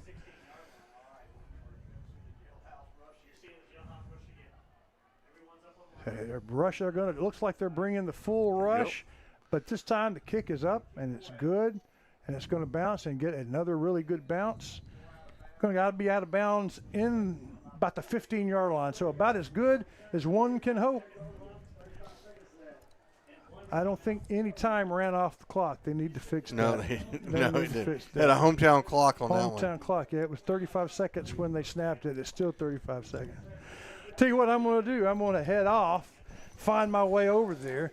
Remember, we start off with the DQ play of the first half, and then we'll hear the analysis from you and Matt Gregory. I'm going to see y'all at the end of the halftime. All right. So 35 seconds here. Figured they'll probably try to, see if they can't get a good first down here. Yeah, we got to shore up the middle of that field in a bad way. They're moving our nose guard pretty good and getting up to second level. Yep. We got to do something about that. And we got to get lined up. There goes pressure. That's what we need to do. We need to get bodies on 15. There we go. We need to get bodies on 15 like just happened. Yep. You get bodies on him, he's going to start stepping. He's going to start getting skittish just like he did last year. Yep. We've yet to hit him. That's right. Speaking of hitting, Atkinson just blowed the boom on the receiver. Yeah. He let that young man know that there'll be a price to pay. Yeah. So we got 14 seconds to go here in the quarter. So they used our last timeout. We'll take a quick break, and we'll come back. We'll finish off the half. Here we go. There's actually 14 seconds to go here.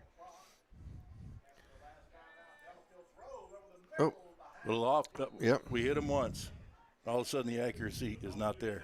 Yep. He's getting rid of the ball. Yep. That was a well-designed play, though. It was. He was open. Yeah. It was a good scheme against us. Yeah. But he likes to play 7-on-7.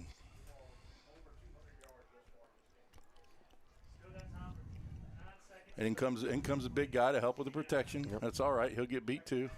All right, going to run it up the middle. Where are we at? There we are. There we are. That's the man they tried to kick out. He played over their block, tackled that guy with one arm. Yep. Who was that made that tackle? That was number 15. Is that the captain? He's whatever y'all want to call him. He still thinks he's a sarge. But that was Gregory with a nice play. Now, again, he beats the block. I don't understand why there's a. He took a timeout? Yes. I guess in Louisiana you get 4 timeouts. And you get water breaks. And I'm good with the water breaks. Humidity breaks. Yeah, but you get 4. You get 4 timeouts if you're the home team. Anyway, there's a couple games I played in. I'd like to have a cold break. It was so cold I like to warm up. Oh yeah, I can only imagine. I don't know about no humidity break. Right, we're back up. It's 6 seconds to go here. I know we need to put a body on 15. He needs to know that something's going to be happening to him second half. Yep. So we're going to bring up, it's 3rd down and 3 here.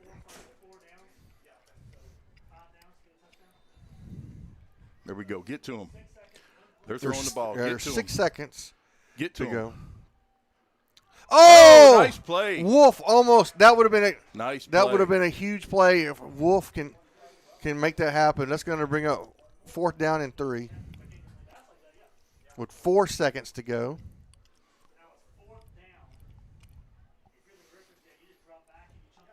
All right, so run a Hail Mary play here, right? Probably try to.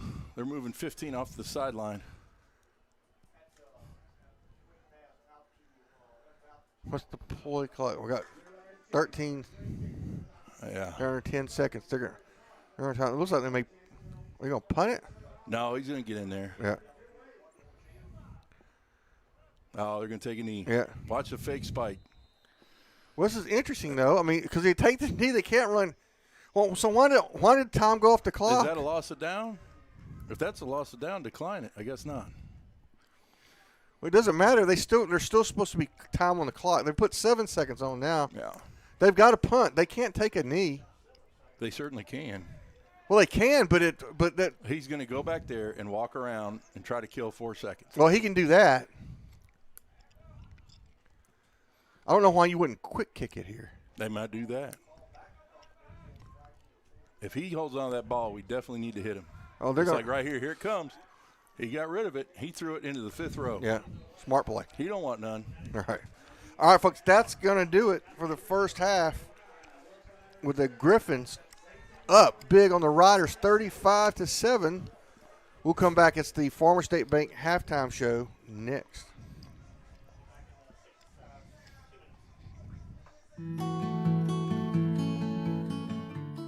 One of the things that Scott Watson was passionate about was staying up to date. He wanted his facility to be comfortable, but not comfortable like you remembered it growing up. From the lobby to the spacious and modern chapel, Watson & Sons never stops getting better. The Watsons, their family serving yours. Have you sustained a bone, joint, work, or sports injury? Problems with mobility or movement? Suffer with pain? Contact Azalea Orthopedics. Our specialists serve patients across East Texas. For proven, trusted medical care, you have a choice. Demand Azalea.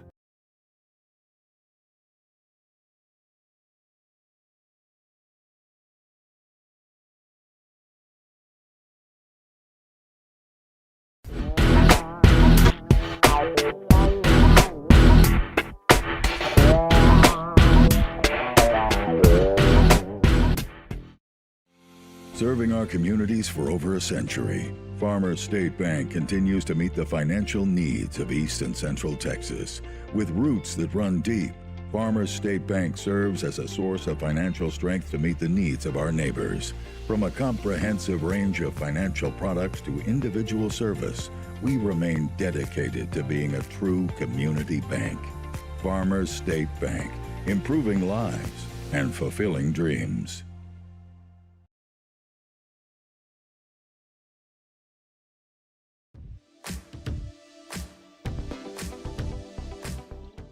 Welcome, everyone. The first half is over, so now it's time for the Farmer State Bank halftime show. As you know, tonight's game is in Louisiana, so as the visiting team, we're not sure if East Texas Automotor will bring you the band, or if Dr. Anna Shirley will be able to bring you the chaparral. But either way, new sponsor Camp Uwani will bring us our halftime analysis segment with the Colonel, Matt Gregory. And Borders Poultry Supply will bring us up close and personal with an interview with Courtney Bauman, the chaparral director. And now, the only kid in Center Elementary School that had a pet griffin growing up, the counselor, your host, Stephen Shires.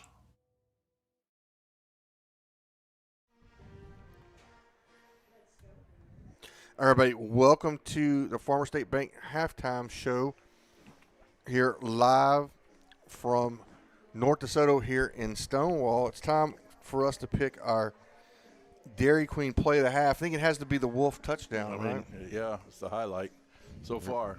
Maybe the stop on 4th down, the first drive. Those are the two highlights so far. Yeah, so that's going to be our Dairy Queen play of the half. We will play the Dairy Queen. We'll hear from them, and we'll come back and we'll do some halftime analysis. Father, for lunch today, I would like a salad. Father, for lunch, I'd like one of those American cheeseburgers. I'm a vegetarian. Cheeseburger. That's what I need. Ice cream. Oh, when everyone in your family thinks they're royalty, take them someplace where they can all get something good. Dairy Queen.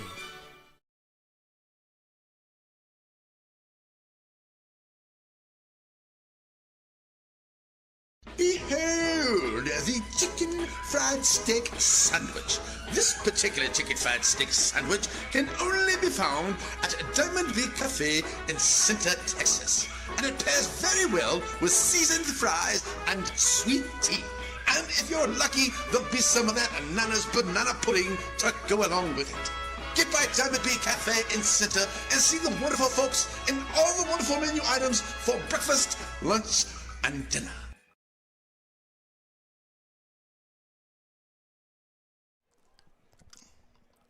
Everybody, welcome back. It's the Farmer State Bank halftime show. It's time for our halftime analysis, brought to you by Camp Uwani. I'm going to turn it over to you, Coach Gregory. Tell us about what's going on out there. Well, we're playing a good opponent. They're real good and efficient with what they do. At times, we've been pretty stout, stopping the run. 15's a talented thrower, talented passer. And he's been able to have an opportunity to set his feet and deliver the football. We need to remedy that. We need to eliminate the run game totally, and we need to start getting some bodies on 15. When he has any kind of pressure, he has to move his feet. That accuracy drops significantly. So we need to affect his ability to throw the ball, or just get him on the ground as much as we can. Offensively, we just need to be more consistent. We've had plays where we have everything cleaned up, and we have plays where we're kind of sloppy. We just need to be more consistent, and we've demonstrated against this group that we can sustain drives and possess the football, which will also put more pressure on their offense. But we need to do that. Well, very good. Yeah. That's our analysis brought to you by Camp Uwani. Tell us about the Camp Uwani. Which where Better Youth Arises, the fun never sets. All right. Stephen, you know that. But absolutely. It's a great place there in Shelby County, Texas. Can't get any better. You go out, there's no other place you can feel the Shelby County breeze than down there in Camp Uwani. How long has it been in place? Do you know? Since 1965, I believe, is the launch date. And it's been rocking and rolling ever since. Yeah. Open air cabins, no cell phones, just fun in the sun, hot dog bun. All right, we talked about that's what you want to see. So, all right, we're going to hear from Farmer State Bank, which brings us our halftime show, and we'll have more after this. Farmer State Bank, un nombre que conoces y en que puedes confiar. Somos sus vecinos y compañeros comunitarios. Estamos comprometidos a cumplir sus necesidades financieras, proveyendo soluciones bancarias para sus préstamos, hipotecarios, comerciales o personales. Con 120 años de servicio a nuestra comunidad, somos parte de sus rodeos, hipotecas y festivales locales. Queremos que sepas que estamos aquí para ayudarte. Visítenos en fsbctx.bank o ven a vernos hoy. Farmer State Bank, mejorando vidas y cumpliendo sueños.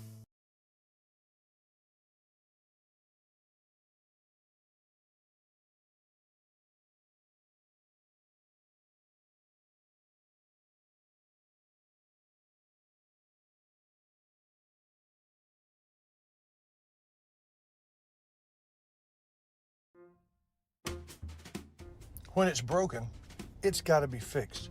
You've got to get from one place to the next. But wouldn't it be great if you didn't have to take out a loan to get it repaired? Don't worry, there's East Texas Auto.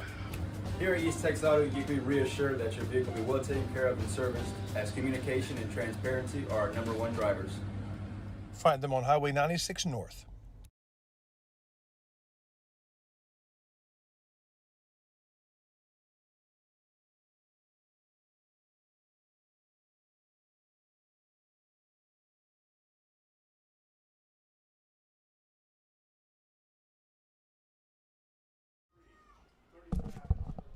Right, welcome back. It's the Center High School Marching Band.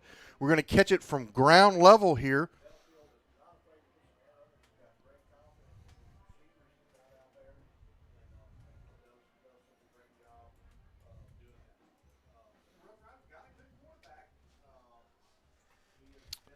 Now we're going to get up high. Band brought to you by East Texas Automotor, the official auto repair shop for the Center Rough Rider radio team, have been for a long time. Keeps my car going for sure, my fleet of vehicles. They keep them in good operating condition. Go see Eric and the bunch. They are right there on 10 All Highway, right at Folsom Chapel Road. I mean, they can fix just about anything.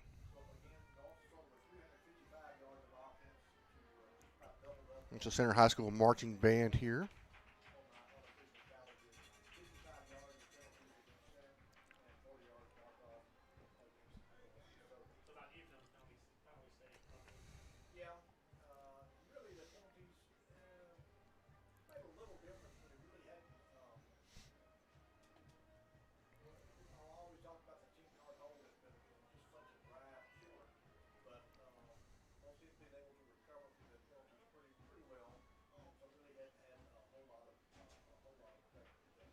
Still early in the season. Still putting the drill together. Some good counter marches here. This is the new part of the drill. I don't think we've seen this.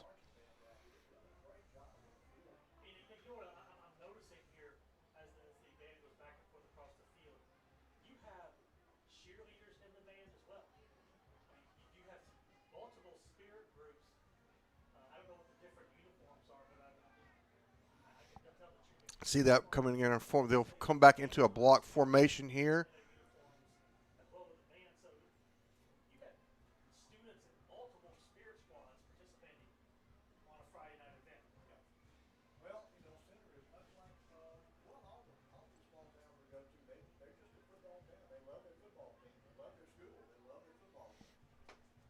And again, we're seeing a little bit more of a drill.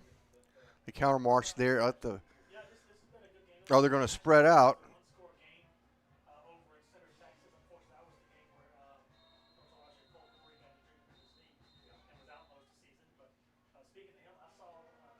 And that'll do it, folks. That's the award-winning Center High School marching band under the direction of Chris Smith. We look forward as they continue to build their program as they get ready to go to marching contest. Again, and the band is brought to you this year by East Texas Automotive, the official auto repair shop of the Rough Rider radio team. We'll be right back. We'll have our up close and personal brought to you by Borders Poultry right after this. This is the Farmer State Bank halftime show live here on NETSN. This is the office of Dr. Anna Shirley.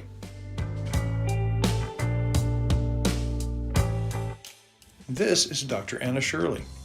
Along with Dr. Nicole Fishbeck and their amazing staff, it's easy to see why they were voted best in Nacogdoches. From the modern exam rooms to their comfortable lobby, when you're at Dr. Anna Shirley's office, it feels like home. Whether it's with family and friends or just some time to yourself, summer is better on the water. And Farmer State Bank has exactly what you need to make those dreams come true. Learn more at fsbctx.bank.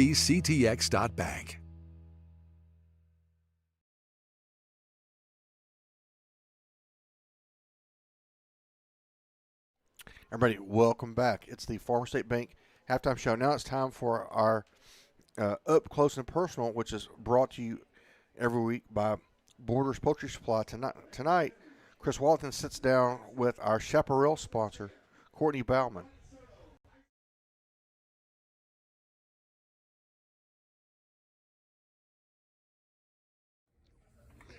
That right there is Courtney Bauman and Chaparral sponsor.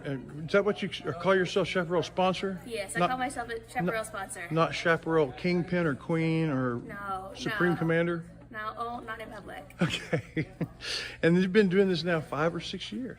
Yes, I have. At least since COVID, I remember. Hey. Where did you go to camp this year? We always do a home camp for chaparrals. Oh, that's right. Camp's really hard on all the kids being together, and they get really tired. So it's nice when you can go home and talk to your mama. Yeah, that's true. And when is that in the summer? We usually do it the last week of July, after band camp and everyone else, and everyone should be home from vacation. So we do it last week of July. Went pretty well? It went great. So I have 31 girls this year, 5 officers, and we're just really excited for a new year. And you're one game down. And how did you feel about the first performance? I felt great. I thought the girls did a great job. We like doing jazz, but we're excited to keep going. And then pep rallies, by the time people see this, we will have had one. And then after that, pep rallies are not on school days. No, they're still on Fridays. We still want the whole community to come. We're hoping instead of pep rallies getting smaller, they get bigger because, now our younger grades can come, middle schoolers can come, FL Moffitt kids can come because it's not during the school day anymore. Open it up to the world. Yes, All that's right. what we're hoping for. Hope that works out, and we look forward. Well, I guess by now people have already seen your second performance, so I hope it went well. Me too.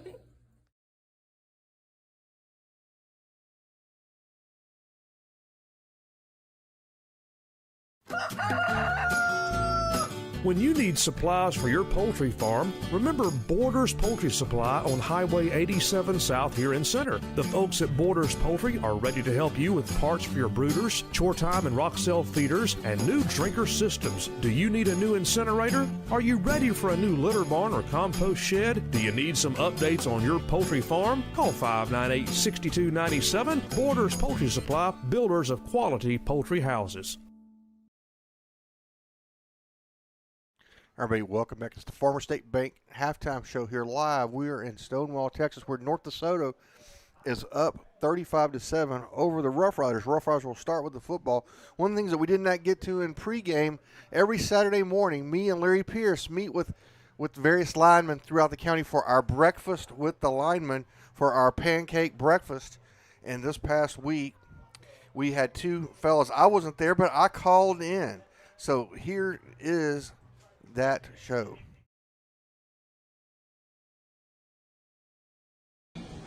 All right, this is a counselor. I'm in Tyler, Texas live, but I can't miss breakfast with my boys. So I got some questions. We'll start with Jacory. All right, so Jacory, how did it feel to go back to playing guard? And tell us about your game last night, because we really have some dominating runs right behind you. Well, I like to say it feels really good to go back to guard. I mean, tackle is great. I play wherever I think I fit better, but I did think I fit really well at guard, and I'm very familiar with that position and doing things like I didn't need that much correction during practice because I knew most of the plays at guard, and I'm just very familiar with that position, and I like it. All right, hey Peyton, how are you enjoying the pancake breakfast this morning? Oh, I'm really enjoying it for sure. Really enjoying it. Yeah. So, I mean, last year you did spot play. We come in and play some. This year you're solidly in the starting lineup, and you've had two really good games.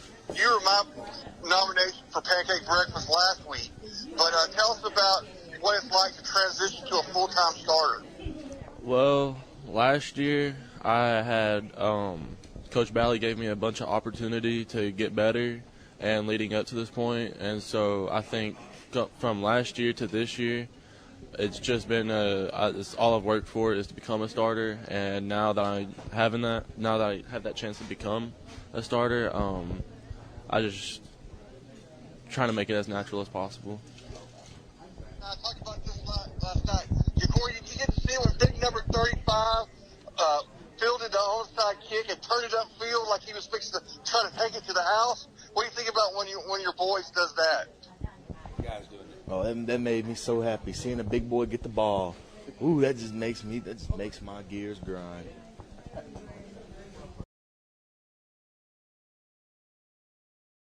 Behold, the chicken fried steak sandwich. This particular chicken fried steak sandwich can only be found at Diamond Big Cafe in Center, Texas. And it pairs very well with seasoned fries and sweet tea.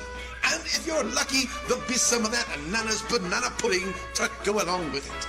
Get by Diamond Big Cafe in Center and see the wonderful folks and all the wonderful menu items for breakfast, lunch, and dinner.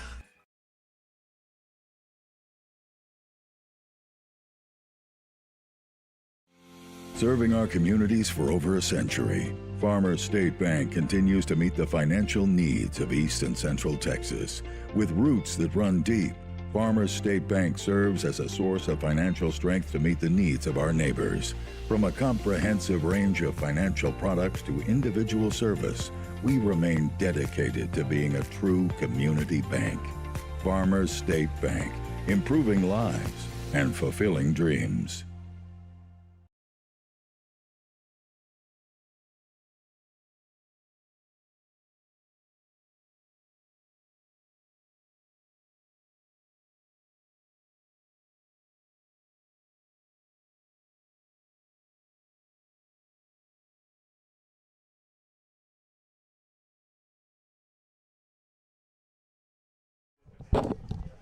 Everybody, sorry about that. We're having multiple issues going on. The press box is shaking. We got 1 minute and 13 seconds to go here. We're going to close out the halftime show here, brought to you by Farmers State Bank. we come back, we'll have our Ray Jones Chevrolet keys to second half.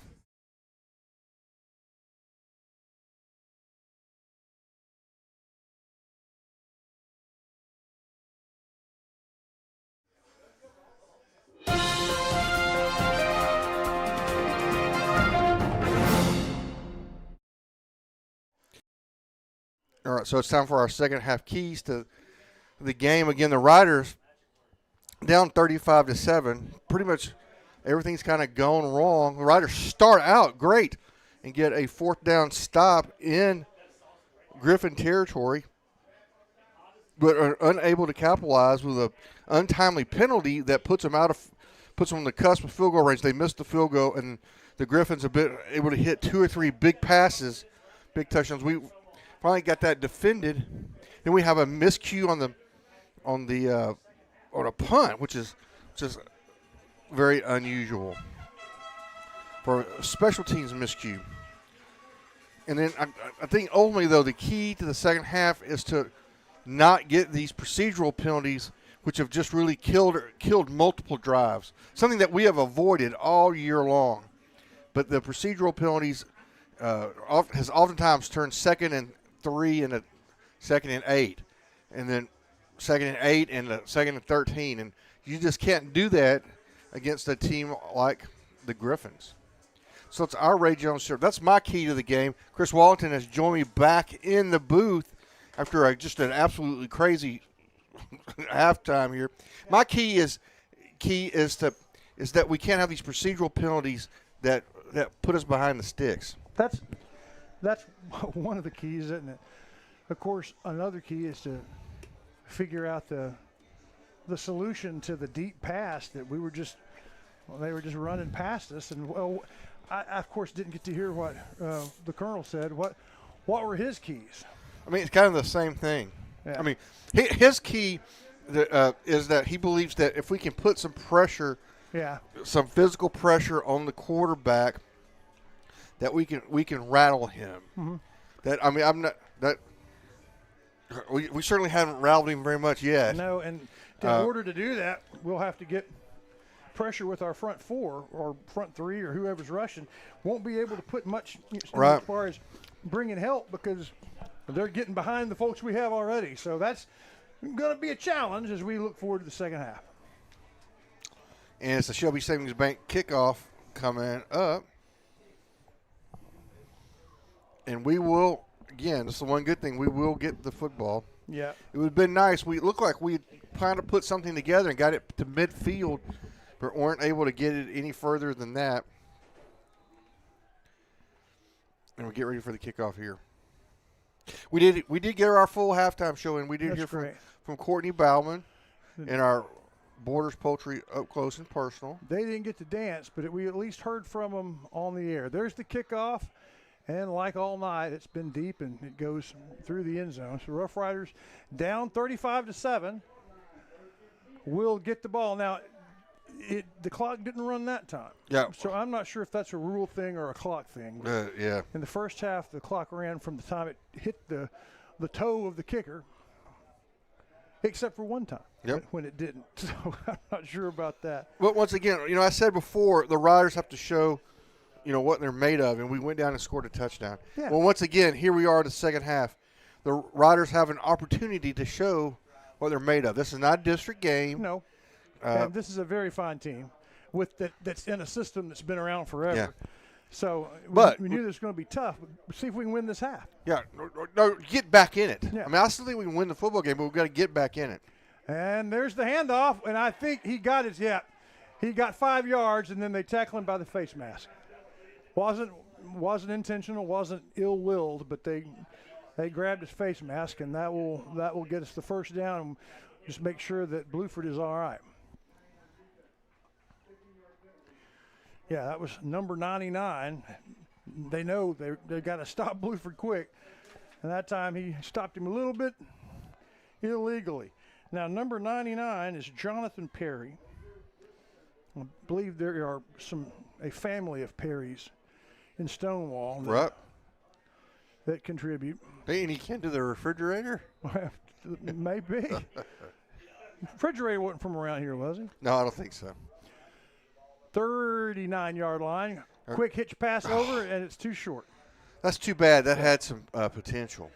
Yeah, Cooks would have been able to make one step and gotten around the defender with the number 1 on his shirt. If he could have done that, he would have been off to the races. Instead, it's 2nd down and 10. There was some space, though, to maneuver on that. Ball on the 39. But again, just from a philosophical standpoint, we want to see the Rough Riders can. We'll see if they can battle back and get back into this ball game. Right. There's the handoff around the right corner. Bluford makes the corner, but they do a good job of containing him. He gets across the 40-yard line, but that's not much. That's going to be a gain of. We'll see where he stepped out. It won't be much more than 2. Yeah, gain of 2. 3rd down and 8. Big 3rd down. They got the 1st down to start with on the face mask penalty. In the first set of downs, Rough Riders converted a 4th down and a 3rd and long. 10-4. Got down to the 6. And then everything really turned against the Rider offense until late 2nd quarter. The big 3rd down call. Wolf with the ball, looking to his left, finds Bluford. Bluford is going to be stopped. As good as he is, he was unable to break that tackle. Just a good form tackle by number 10. And that is just about as good as you can do. That's Porter Doyle, Doyal. And I mean, not many people are able to do that with Bluford.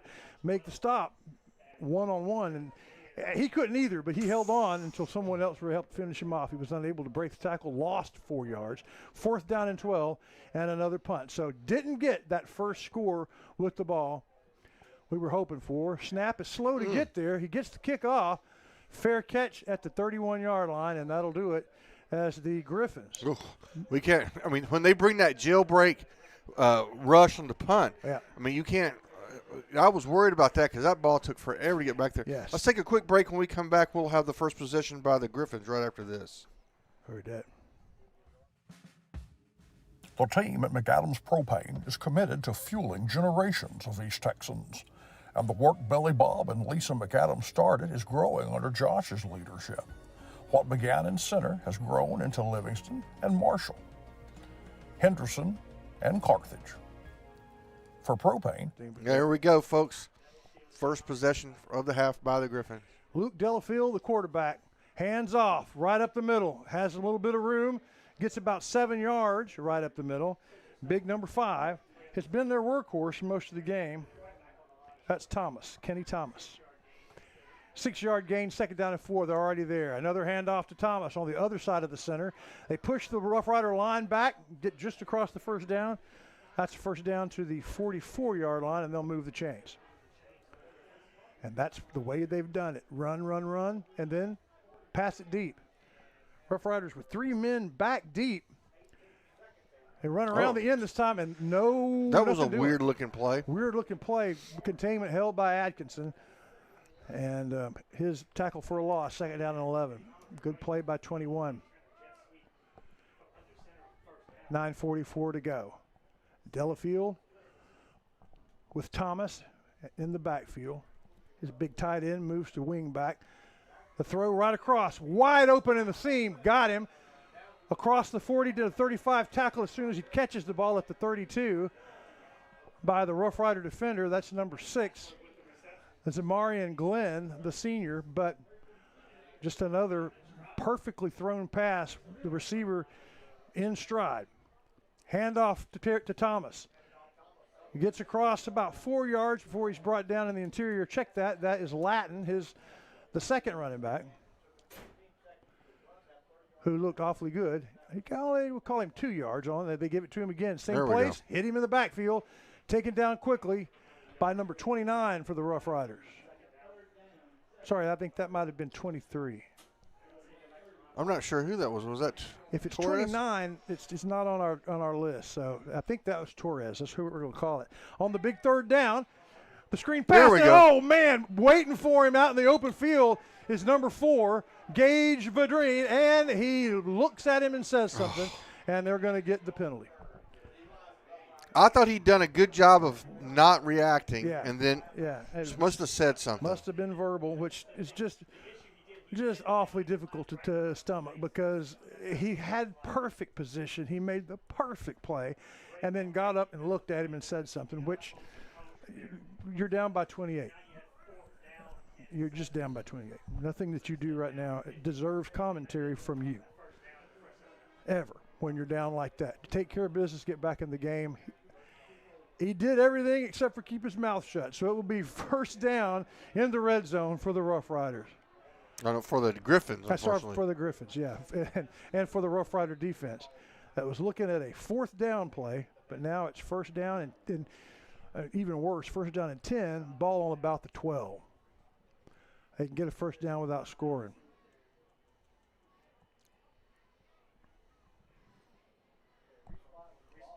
They're re-spotting the ball or re-dealing the ball or something having to do with the ball, so there is a pause, and now they're ready to snap it. Delafield. It's a fake. Fakes the big snap. It's given to Latin. Latin gets across the 10. Rough Rider defense seemed ready for that. So you make it look like the snap's over your head. Instead, the runner has it. It's good for a solid 5, though. This time, more traditional handoff. He finds a seam. He's across the 5. He's to the goal line, and he burrows over. 41-7. Rough Riders don't score. Griffins do. You know, they really put on a show here. In pregame, we were struggling with our internet. The Griffins ran out. Mythological beasts, the Griffins, lions and eagles. And when they're running in, they have fireworks and firecrackers going off. They're still going off when they have the prayer. I mean, they have to shoot off all the firecrackers. And then, ever since then, it's had sort of a weird feel as the game has gone so well for the Griffins as they complete the extra point. So difficult for the Riders. Strange halftime, strange set of circumstances, and a strange score on the board. 42-7, 8:17 to go in the third quarter. We'll be back. The Friday night lights are shining, and we are teaching driving. CDL Training Academy is your resource to a better career. Come and get trained and get tested right here in Henderson, Texas. CDL Training Academy. Visit our Henderson, Texas office or online at cdllearn.com.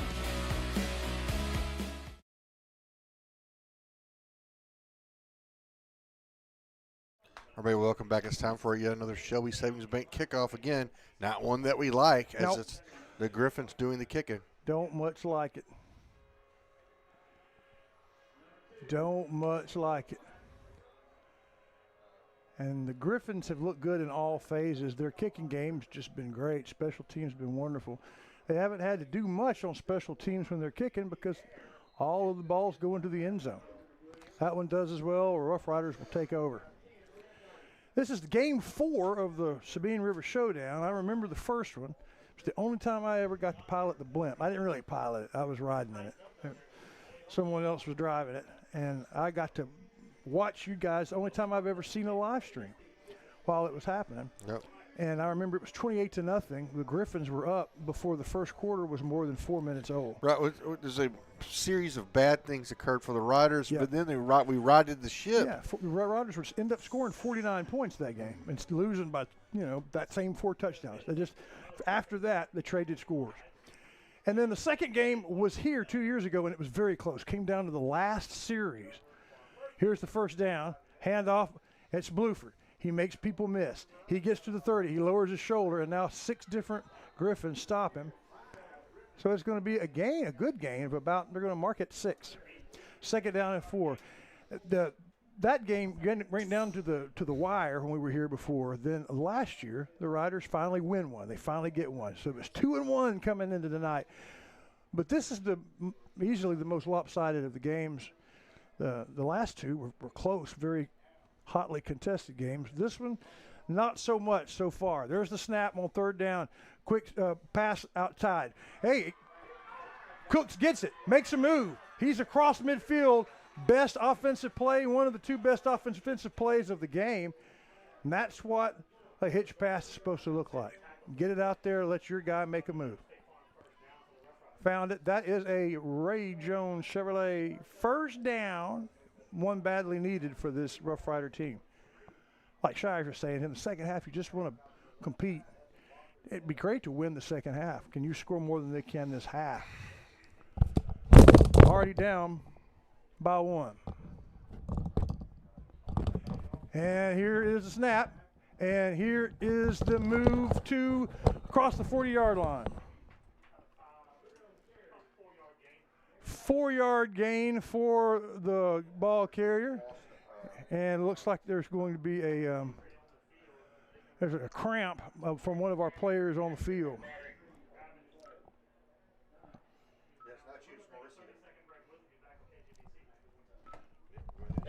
Get some attention.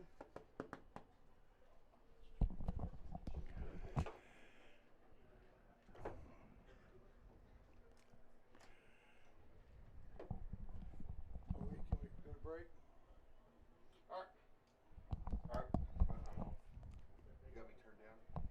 Yeah. All right, sorry about that, folks. We're having a technical issue. We'll take a quick break. We'll be right back.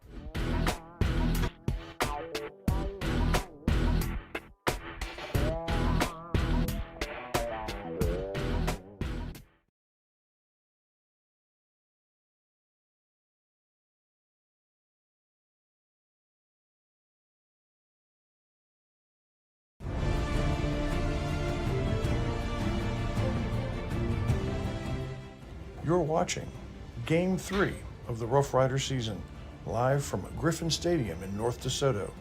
It's the Center Rough Riders versus the North DeSoto Griffins, the Sabine River Showdown. All right, so here we go. We're going to do another hitch pass.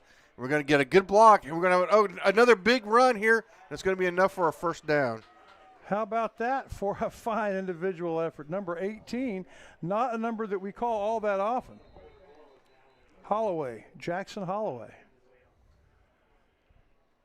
Good job, and I believe yet another cramp, this time on the Griffin side of the ball. It's still it's freaking hot out there. 8:30 o'clock in the evening. It's still hot, and there's a lot of folks that are just gonna cramp. Yeah, we saw that. They said it was the false fall, right? There was the and we see it here. Just all of a sudden here, it has come on. We were excited about it. Hey, this feels like Poultry Festival for a little while. For a little while.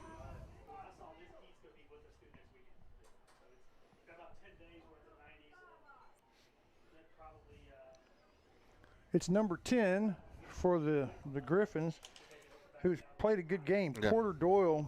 Yep. He was the one that needed a little bit of help getting off the field, and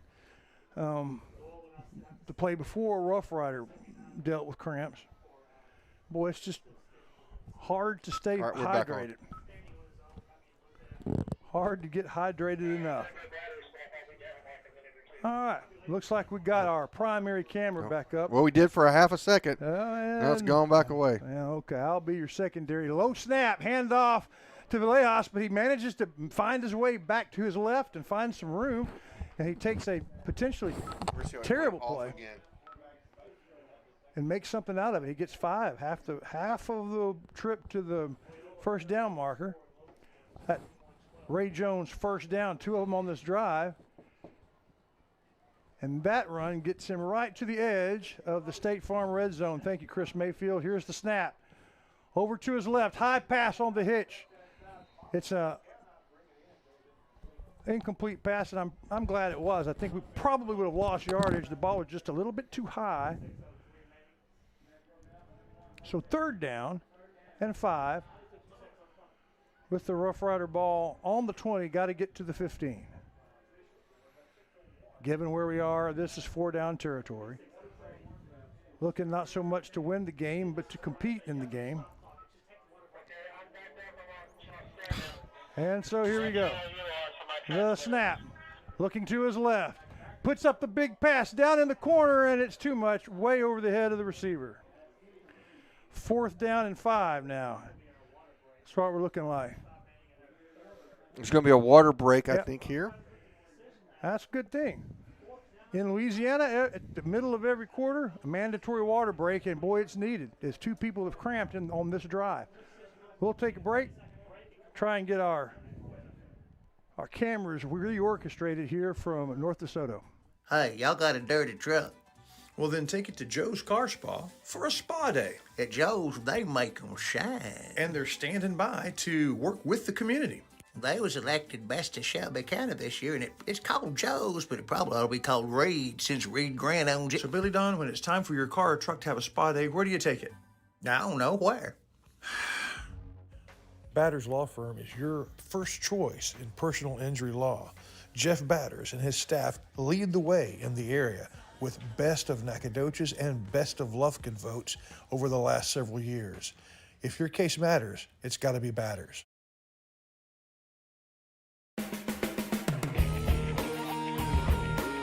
Yeah, but once you get... All right, welcome back, folks. Here we go. It's 4th down.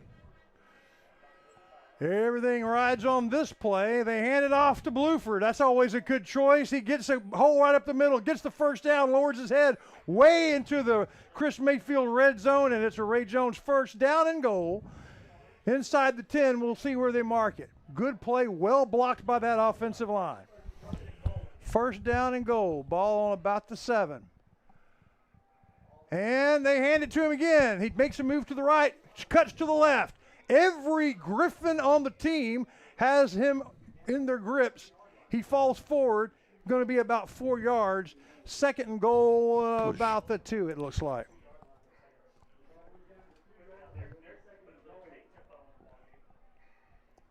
And the snap. This time they fake it. They throw to the corner, and it's too much.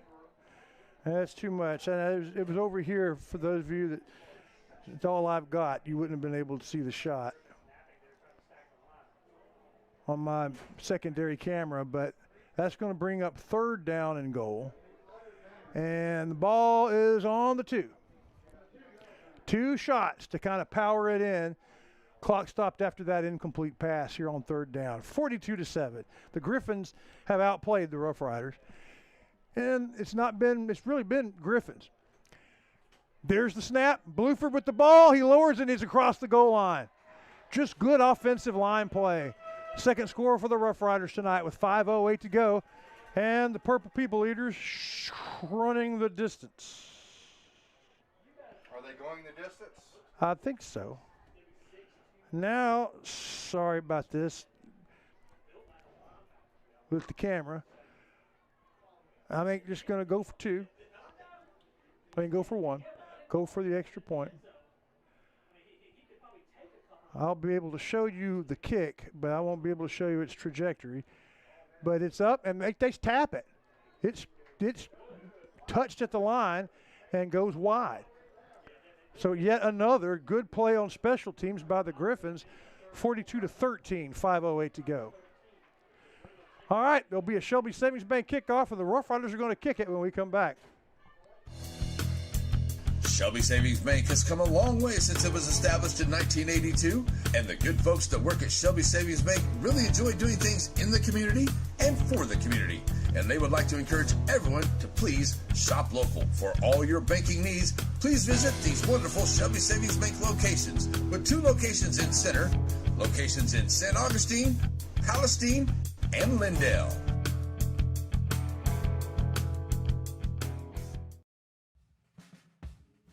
The team at McAdams Propane is committed to fueling generations of East Texans, and the work Billy Bob and Lisa McAdams started is growing under Josh's leadership. What began in Center has grown into Livingston and Marshall, Henderson and Carthage. For propane, it's McAdams. All right, everybody, welcome back. Time for another. This is the one we like, a Shelby Savings Bank kickoff. Yeah, like it when the Rough Riders are kicking them. 5:08 to go in the 3rd quarter. The Griffins have scored every time they've had the ball, except for the last drive of the halftime and the first drive of the game, where the Rough Riders stopped them on 4th down. Very promising. But since then, they've just gotten after it. They call for fair catch.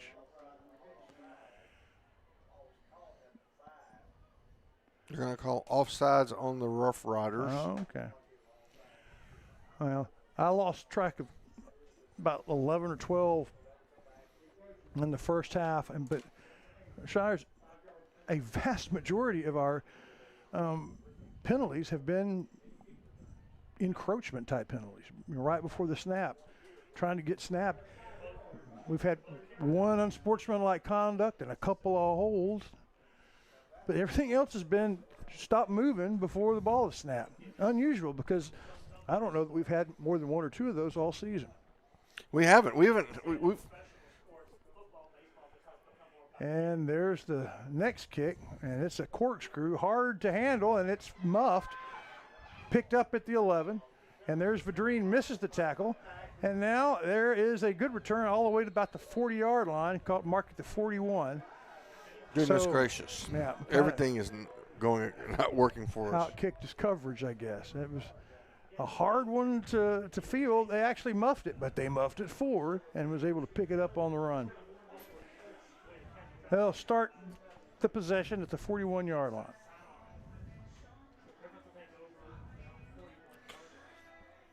All right, so we're going to see here. At some point, you want to see the defense either get the turnover or get the stop, force the punt, like they did the first time. Delafield's still the quarterback. Handoff right up the middle to Thomas. Good defense. That time by the Rough Riders right in the middle by Zamar Jones, defensive lineman. And just almost nothing. They want to slow their pace down and run some time off. There's a snap. Here comes the Riders. The pass intercepted, picked off, and that's what we were talking about. It's the first time tonight.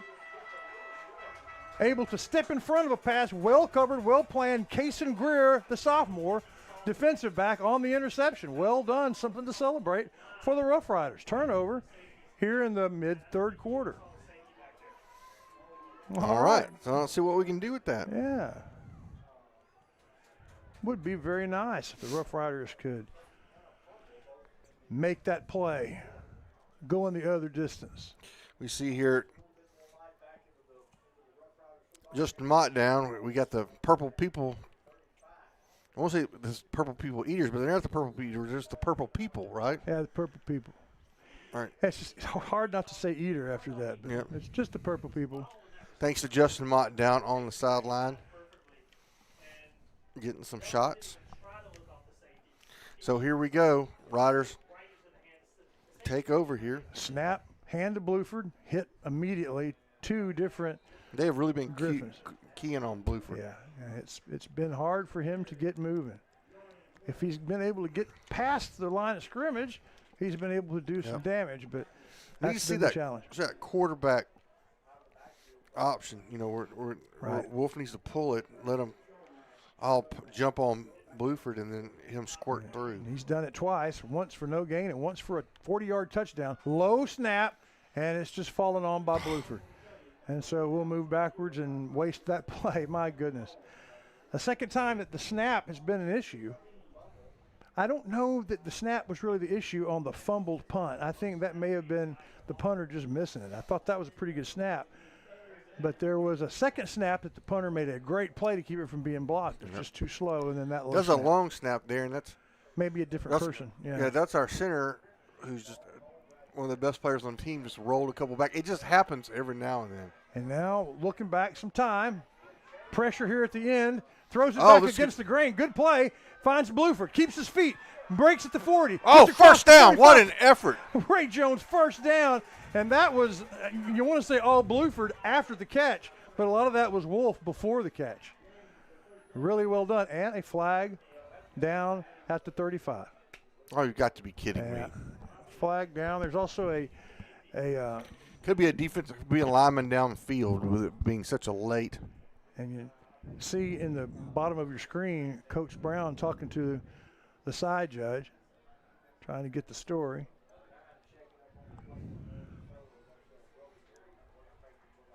Oh, man. Maybe the best performed play as far as, wow, that was a good play.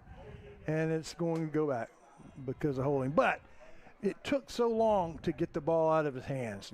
Those kinds of plays are where offensive linemen have the most trouble doing their jobs without fudging a little bit. Right. We should have, at Coach Brown's show, we should have told him. I mean, these officials call a tight game. Well, now that it's happened twice, I think we can conclude you're right. I remember every time when we were here before. It was certainly that way. It could have been a fluke, but it's now two times it's a pattern. So, yeah. But it's also, to make matters worse, 10 yards from the point of the foul. It was committed in the backfield. So it's third and forever. What does Pierce call it, a cab ride? Yeah. And another flag as there was movement before the snap. What's going on with that? That's one of the things we'll have to ask him. Is there something different, something unusual going on that caused all that movement? This is about third and about as long as I can ever remember. Question was, though, Shires, was it third down when they made that beautiful play a while ago? Yes. Okay. Well, they just hand the ball off, see what Bluford can do. He makes a great move, another great move. Oh, he gets this block right here. Man, we missed it. We had it. Cooks let go of his block. Yep. Held the block long enough, and Cooks didn't hold it long enough. I thought it was long enough. Let him go and move to the next one, and it was too early. Yep. Still a good gain, but it didn't quite get to the original line of scrimmage. Fourth down and about 15, 2:16 and ticking in the third quarter. Where we are in the game. Well, and this is a punt. I mean, you got to punt this. Yeah, and if the Griffins are able to convert and score another one, at some point they'll start running the clock, and I don't know if that's going to be after the next score or not, but really what we're hoping to take that interception, move it down, and score again. Good snap this time. Punt, good. And it's going to be one of those that takes a good bounce. Well, it slows down, gets to the 30-yard line.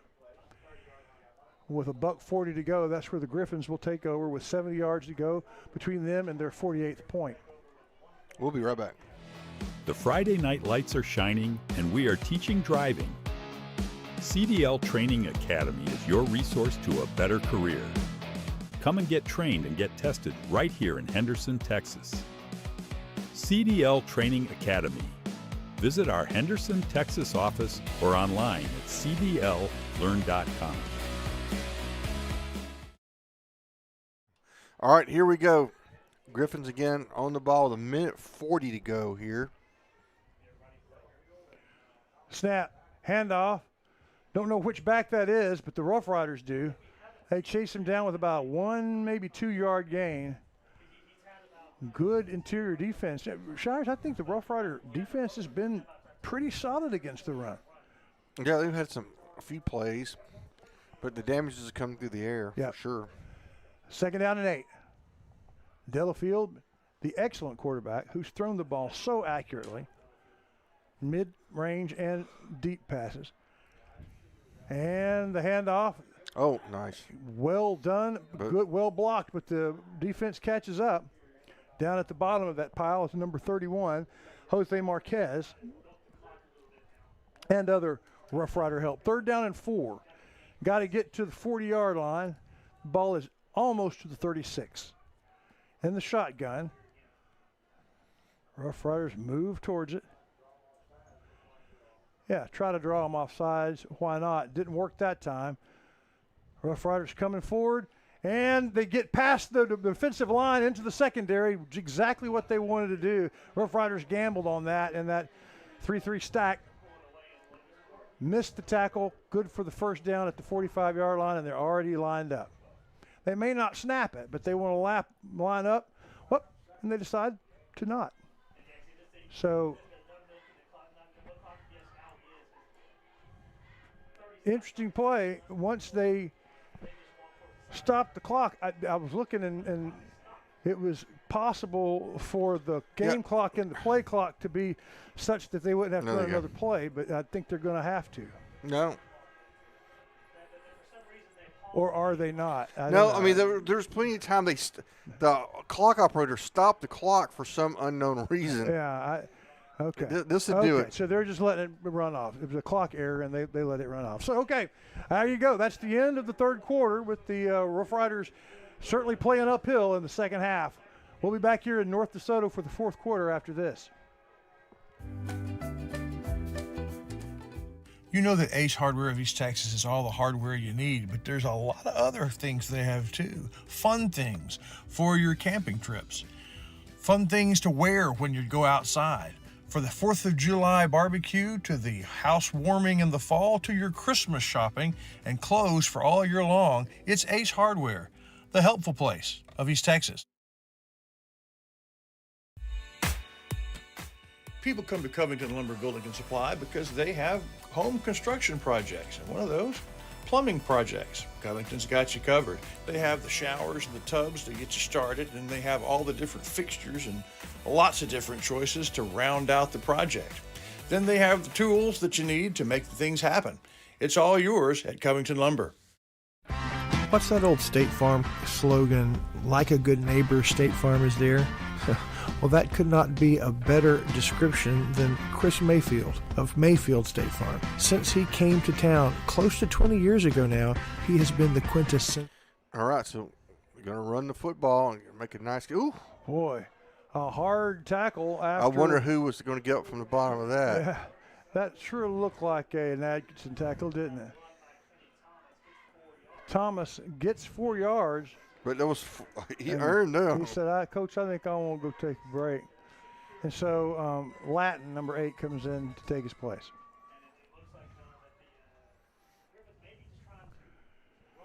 And a team that is predicated on speed to the line. They're gonna take the air out of the ball. Trying to slow it down. Makes sense. 2nd down and 6. Snap. Latin with the ball. Well blocked, and he's off to the races in the secondary. Caught from behind by Atkinson. And number 3, Bracaden Robinson, but not until he makes a big, big dent in what's left of the field.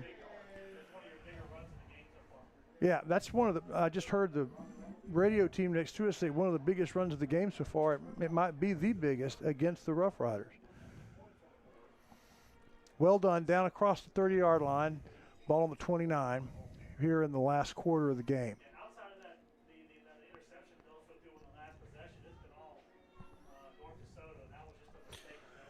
So here we go. 10:46 to go. First down, the handoff, and stopped right across the line.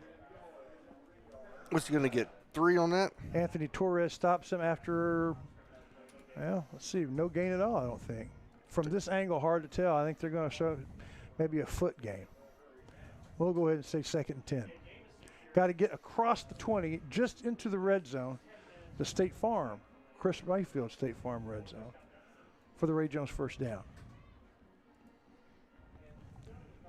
Wisely letting the play clock run down. They come up with 8 seconds to go. The snap, the hand to Latin. And again, he gets right to the middle and across into the red zone, and they can't tackle him. They tackle him high, they don't tackle him. And there's 48 points just like that from the 29-yard line, a 29-yard touchdown run from Latin. 2 very big runs in a row right over their center, between their center and guard. Right through the 1 hole. And defense starting to gasp a little bit. One of the things that Coach said, they're liable to snap the ball 70 or 80 times on offense. That's what it's built for, and that really gives your defense all sorts of trouble as you get into the later part of the game. We saw that happen on those last 2 big 30-yard runs. Extra points good, 49-13 is what we have. 9:57 left in the game here in North DeSoto in a one-sided Sabine River showdown. Hey, y'all got a dirty truck. Well, then take it to Joe's Car Spa for a spa day. At Joe's, they make them shine. And they're standing by to work with the community. They was elected best of Shelby County this year, and it's called Joe's, but it probably ought to be called Reed since Reed Grant owns it. So, Billy Don, when it's time for your car or truck to have a spa day, where do you take it? So if you need a new set of tires, Center Tire's the place to go? Check. What if you just need one tire repaired? Check. But what if your car needs an oil change or it needs to be aligned? Check and check. It's all there at Center Tire. All right, time for a Shelby Savings Bank kickoff. And here it is. And kick it deep again. And it's going to be a touchback So Rough Riders will bring it out. We got 9:57 to go here in the ball game. Riders are down 49-13.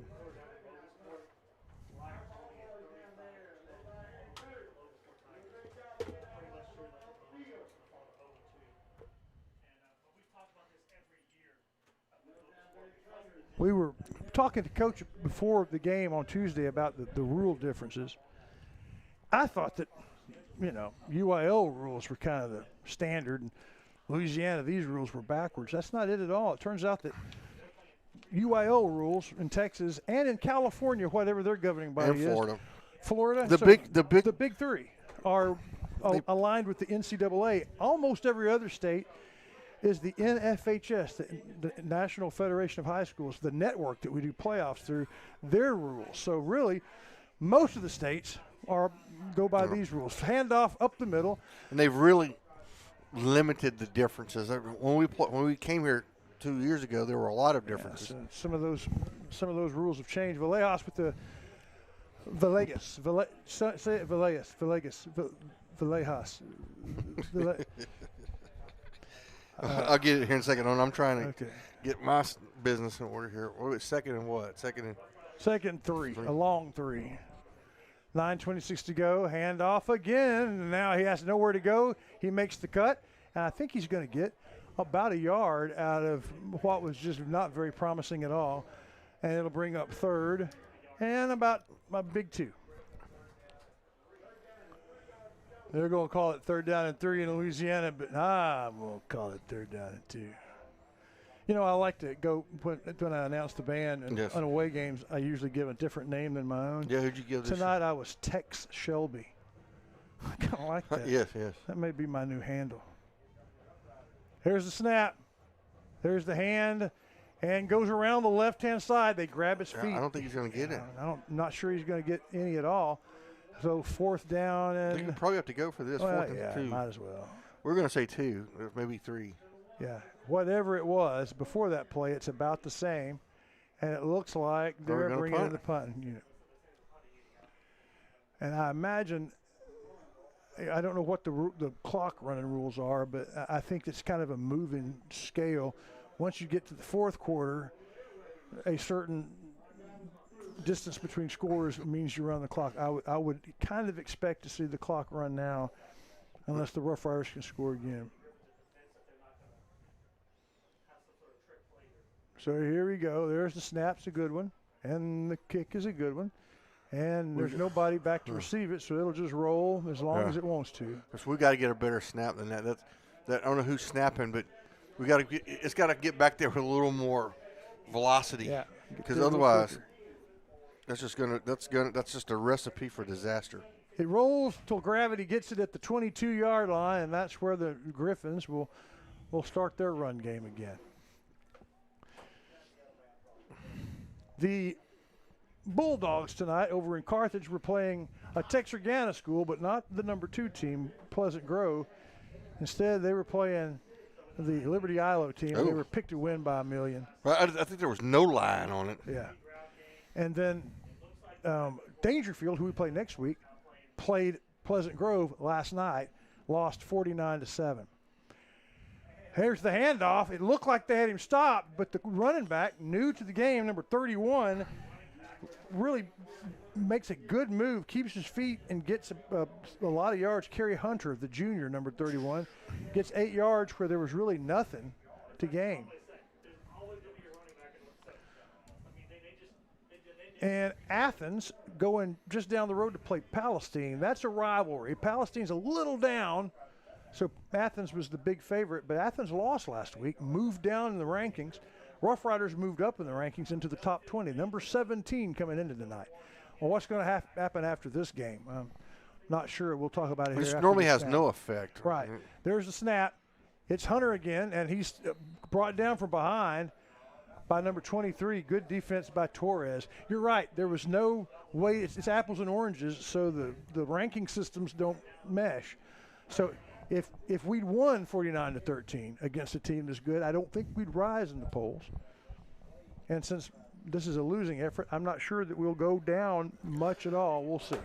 Not that it matters, but that stuff is fun to talk about. It's good to have a top 20 team, especially when Athens moved up outside of the top 25. And that's the big game coming up here in a month and a half will be Center in Athens. Yep. So it's always fun to kind of keep track of them. On 3rd and short, Rough Rider defense has to keep them from crossing the 31. And, boy, it's going to be close. No, I'll say first. Down. Yeah, they moved I the chains. didn't think they had it, but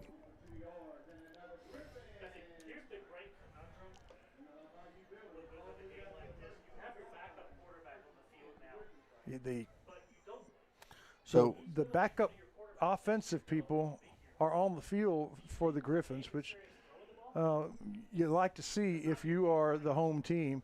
That backup running back was being handed to by the backup quarterback. I haven't seen his number yet. We get to the 6-minute mark. You know what that means in Louisiana? In September, it's water break time. We'll be right back for the final 6.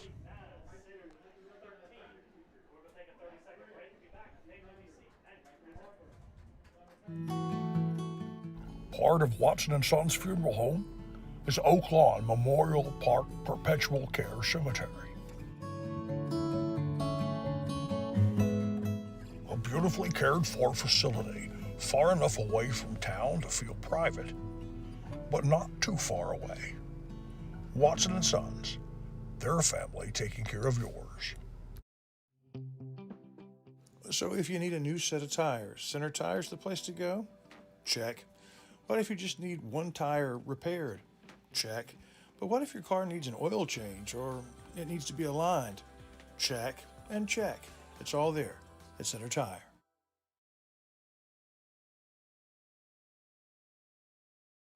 everybody, welcome back at 6 minutes to go here. Our final water break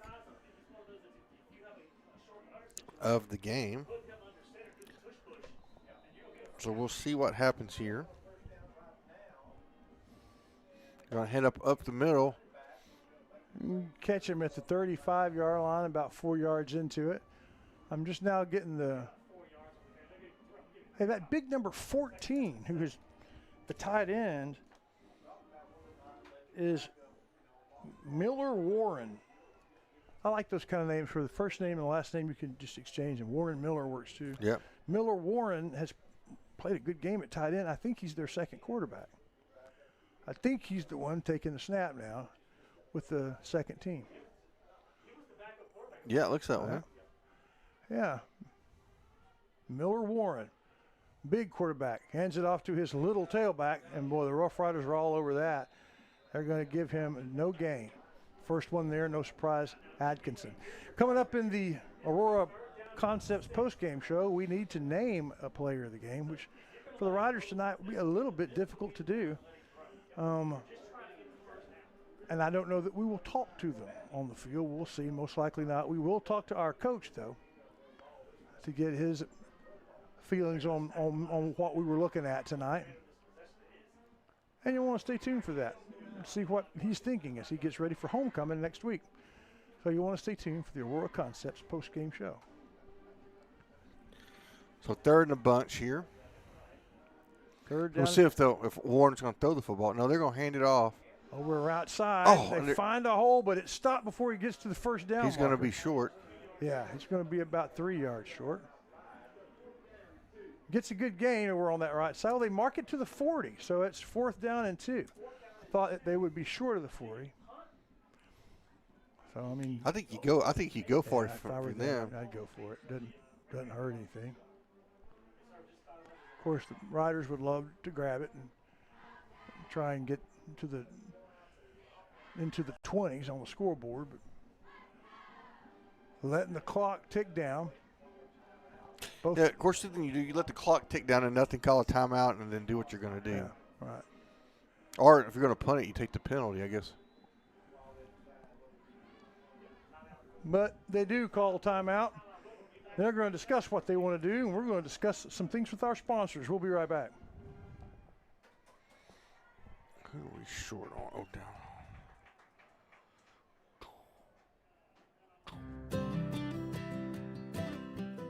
Hey, if you're like me, lots of stuff is collected off up at your homestead. Call it down home clutter. Well, the good news is there's a place for it. You ain't got to have a garage sale or a bonfire. You can take your down-home stuff to down-home storage. That's what I did.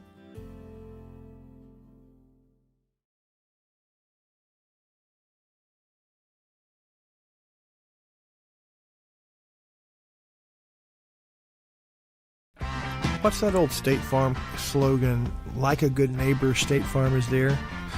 Well, that could not be a better description than Chris Mayfield of Mayfield State Farm. Since he came to town close to 20 years ago now, he has been the quintessential good neighbor. It's the same thing true of his insurance agency, Chris Mayfield State Farm. All right, looks like they're going to punt. 3:43 to go. I'd have lined up and ran the football. I think I would have too. There's a snap, there's the punt, and there's no Rough Rider back. It bounces and will dive short of the 20 and roll back to the 24.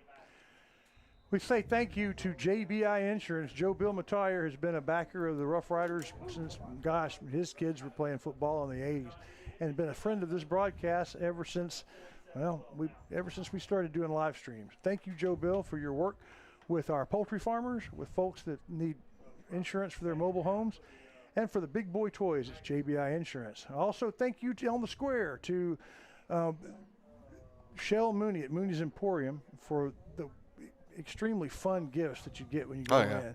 And fun gifts make for fun commercials. Thank you for being a Rough Rider backer here in the last of 3 years, 4th year in a row.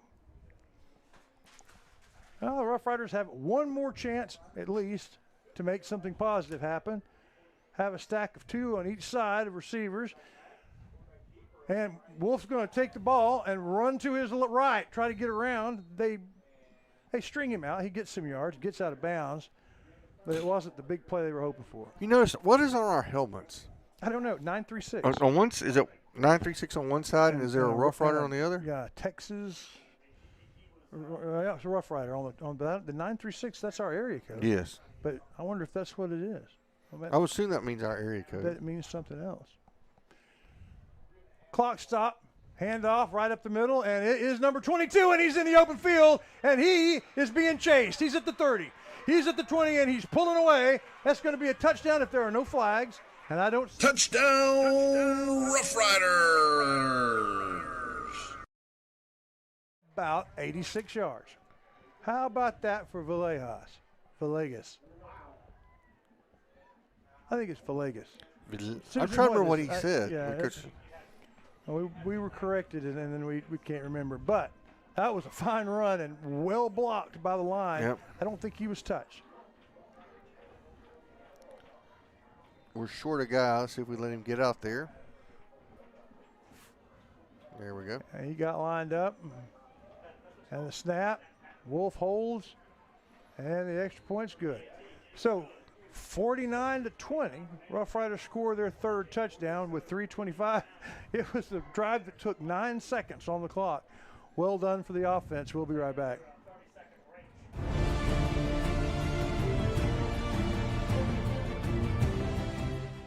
You're watching Game 3 of the Rough Rider season, live from Griffin Stadium in North DeSoto. It's the Center Rough Riders versus the North DeSoto Griffins, the Sabine River Showdown.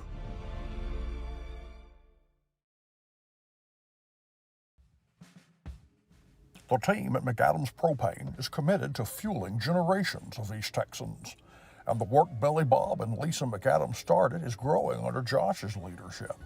What began in Center has grown into Livingston and Marshall, Henderson and Carthage.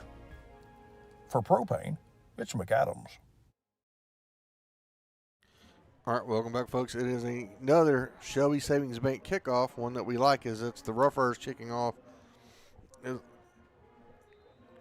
going to score the third touchdown of the evening. So 49-20.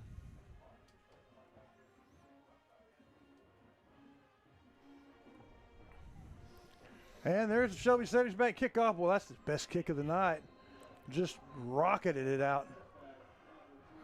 A little bit of extracurricular there about the 30-yard line. Hopefully they can get that. Yeah, no flag. That's good. No time off the clock. Hey, plumb crazy plumbing. If you're looking for a plumber, Dennis Liker is the one both Shires and I call. And something that's been plumb crazy tonight, it's just really been everything. The procedural penalties, we had none. I don't think we played 2 games and had 0. Yeah. Had 0 procedural pre-snap penalties and just had a 7 flood or 8, of them tonight. Flood. And at times when they were critical. That's plumb crazy. Here is the handoff up the middle and stopped after about exactly 5 yards. Ah. And is there another flag? Unnecessary. We got to stop that mess.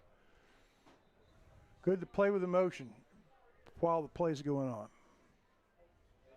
It's going to be our second behavior penalty. Let's see who they call it on. I'm hoping it's both.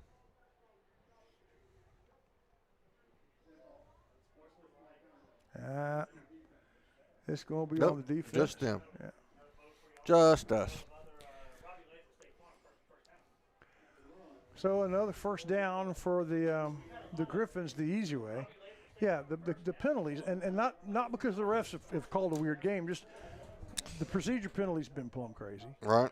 The fact that we have brought chaparrals to a game and they couldn't dance, that's plumb crazy. Of course, it's plumb crazy that half times are so different in the two states to the tune of about 15 minutes difference in the time that you have. So you had to make some compromises.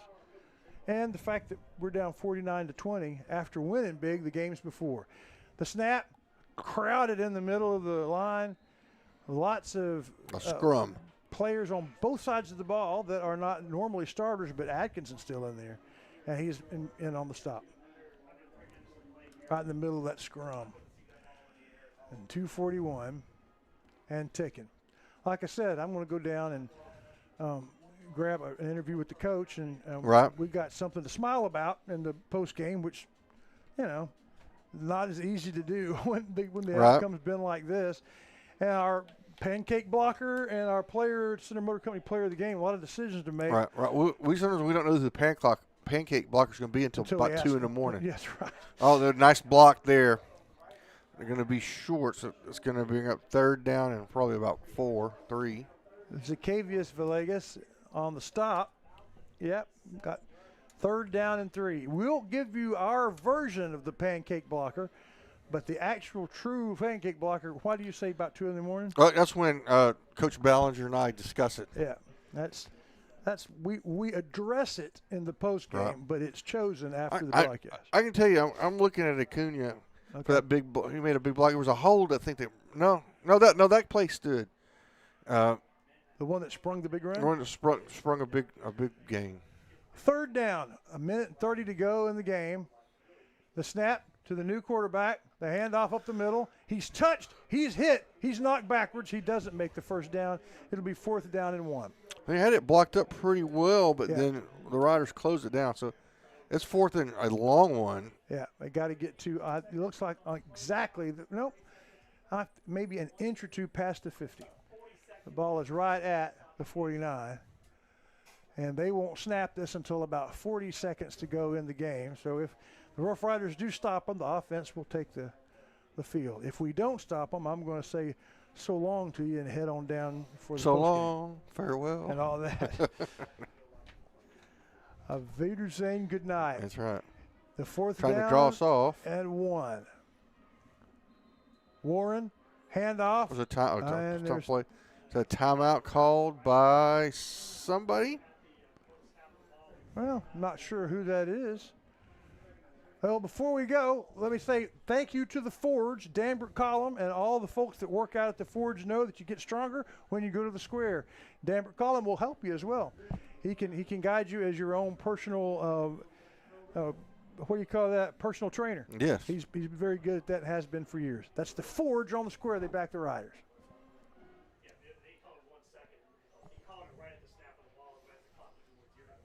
So that was a timeout called by the Griffins. Hey, you know what? Because instead of going to commercial, we're just going to talk about it. When your car works hard for you. It does. And you got to do all the stuff, like take it to Rough Rider Oil and Lube to get all that stuff. But sometimes you need to treat it to a spa treatment. Joe's Car Spa. Joe's Car Spa. You go in there. It's not just a car wash. It's a spa. It does everything.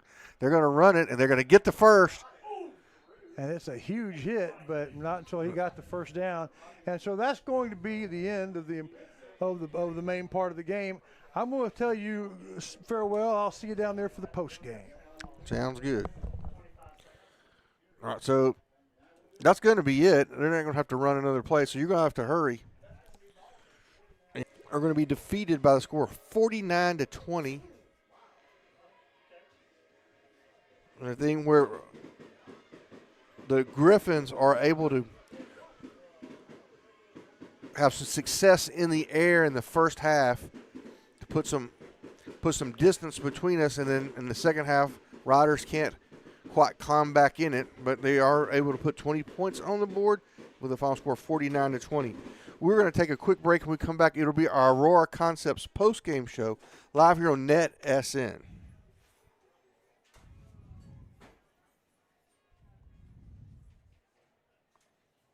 Have you sustained a bone, joint, work, or sports injury? Problems with mobility or movement? Suffer with pain? Contact Azalea Orthopedics. Our specialists serve patients across East Texas. For proven, trusted medical care, you have a choice. Demand Azalea.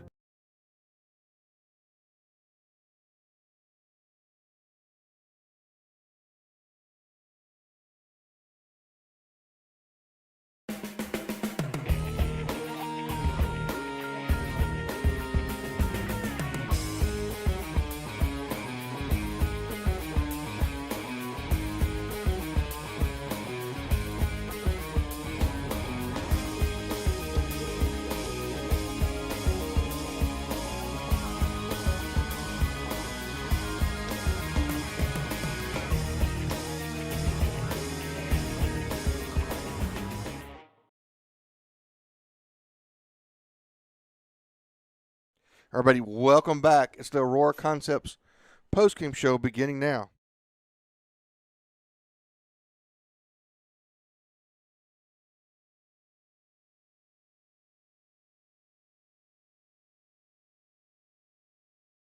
At Aurora Concepts, our team of doctors and advanced practice providers are highly trained and qualified in family medicine. We strive to provide our patients guidance towards the healthiest lifestyle possible.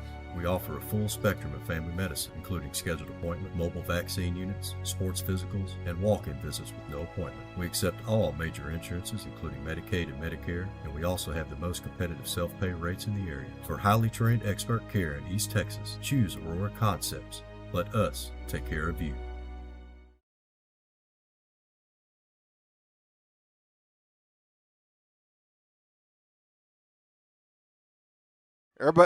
Everybody, welcome back. It's time for Wyndham Family Dental, something to smile about. I'm going to smile on, I think we'll go with Villegas as our player of the game, and something to smile about is he had some huge runs here in the ball game. I agree.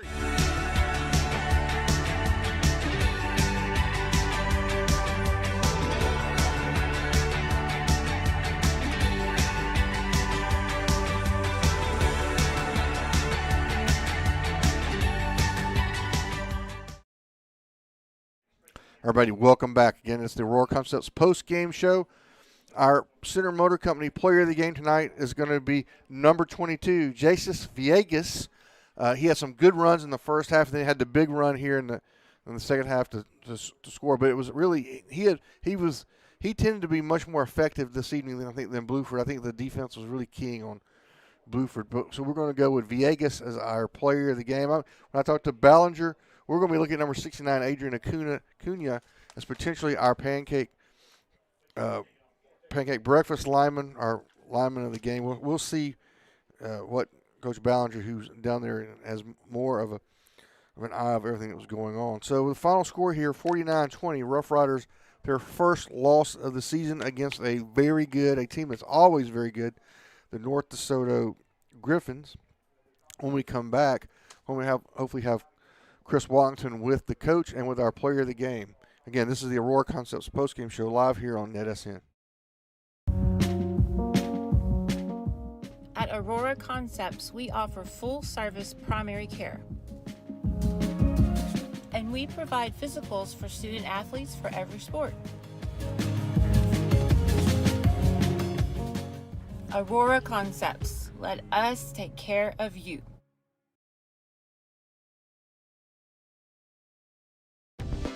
Tammy Steptoe is where realty becomes reality. How do you know? Every time there has been a reader's favorite contest of the Light and Champion, they've won it. Whether it's your modest home you're looking for, or maybe a slightly less modest home, or your dream home, Tammy Steptoe has it. Or maybe it's a lakeside getaway or property to start all over. You need to trust the ladies at Tammy Steptoe Realty and Center.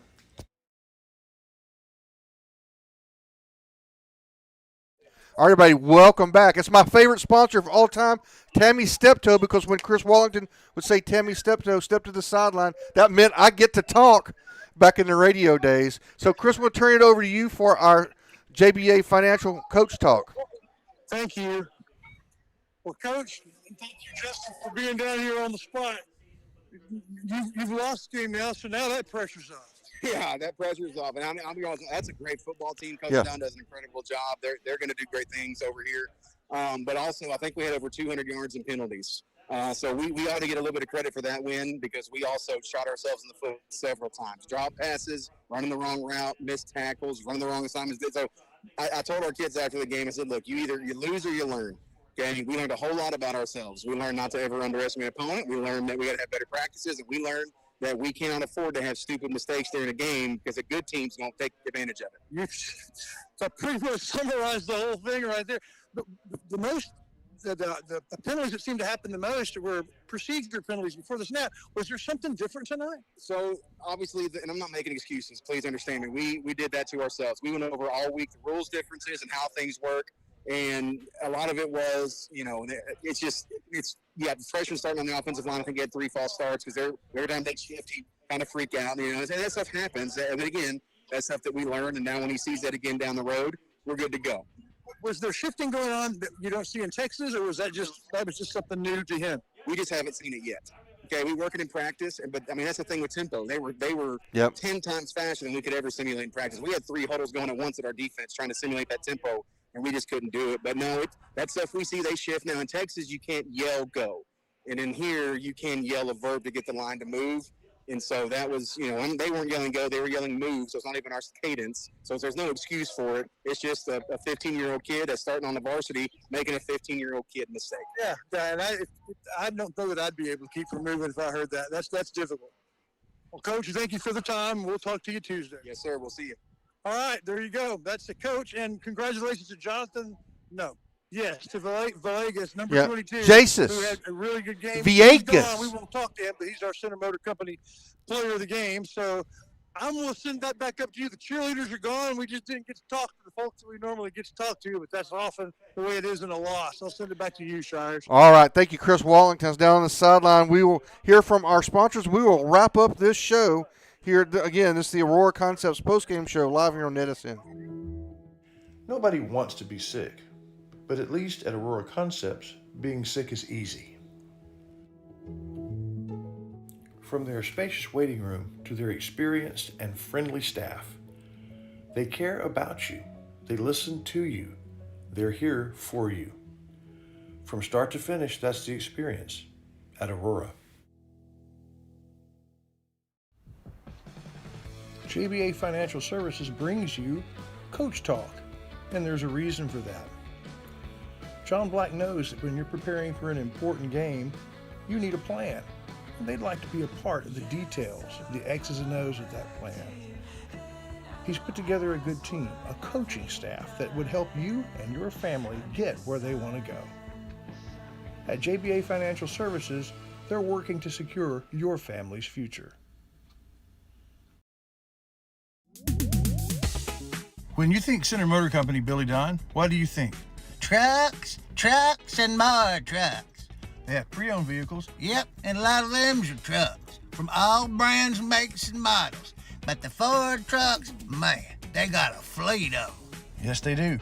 Come on down to the corner of Hutcherson and Hurst, Center Motor. Well, all right, folks, that does it for our Aurora Concepts postgame show. We'd like to thank our pregame and halftime guest, Coach Nick Brown. Also, congratulate our Center Motor Company player, Jesus Villegas. Final score, North DeSoto 49, Center Rough Riders 20. The Riders are 2-1 on the year as we move to homecoming next week versus the Dangerfield Tigers. Remember, Tuesday night, everybody, join me and Chris Wallington and Coach Nick Brown live at the pizzeria for the Nick Brown Show, brought to you by Sabine State Bank. We kick that off at 6:30 p.m. If you're in your car, you can listen to it as well on the Burning Bush, 96.1 FM. And now for the Colonel Matt Gregory at halftime. For Mauricio and Justin for our camera work. And for the blimp, we had issues connecting with the blimp, but that's the Bowles Fleet blimp. And for Chris Wallington, I'm the counselor, Stephen Shire, saying stay between the hash marks and aim for the goal line.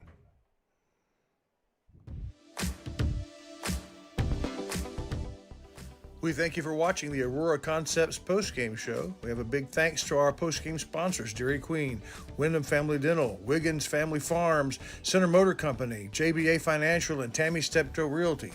And of course, Aurora Concepts, who says, let us take care of you.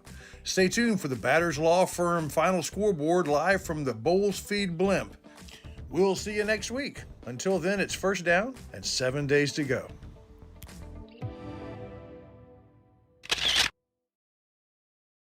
The proceeding has been a presentation of the Pineywood Sports Network, an affiliate of NETSN. God bless America, God bless our troops, and God bless each and every one of you.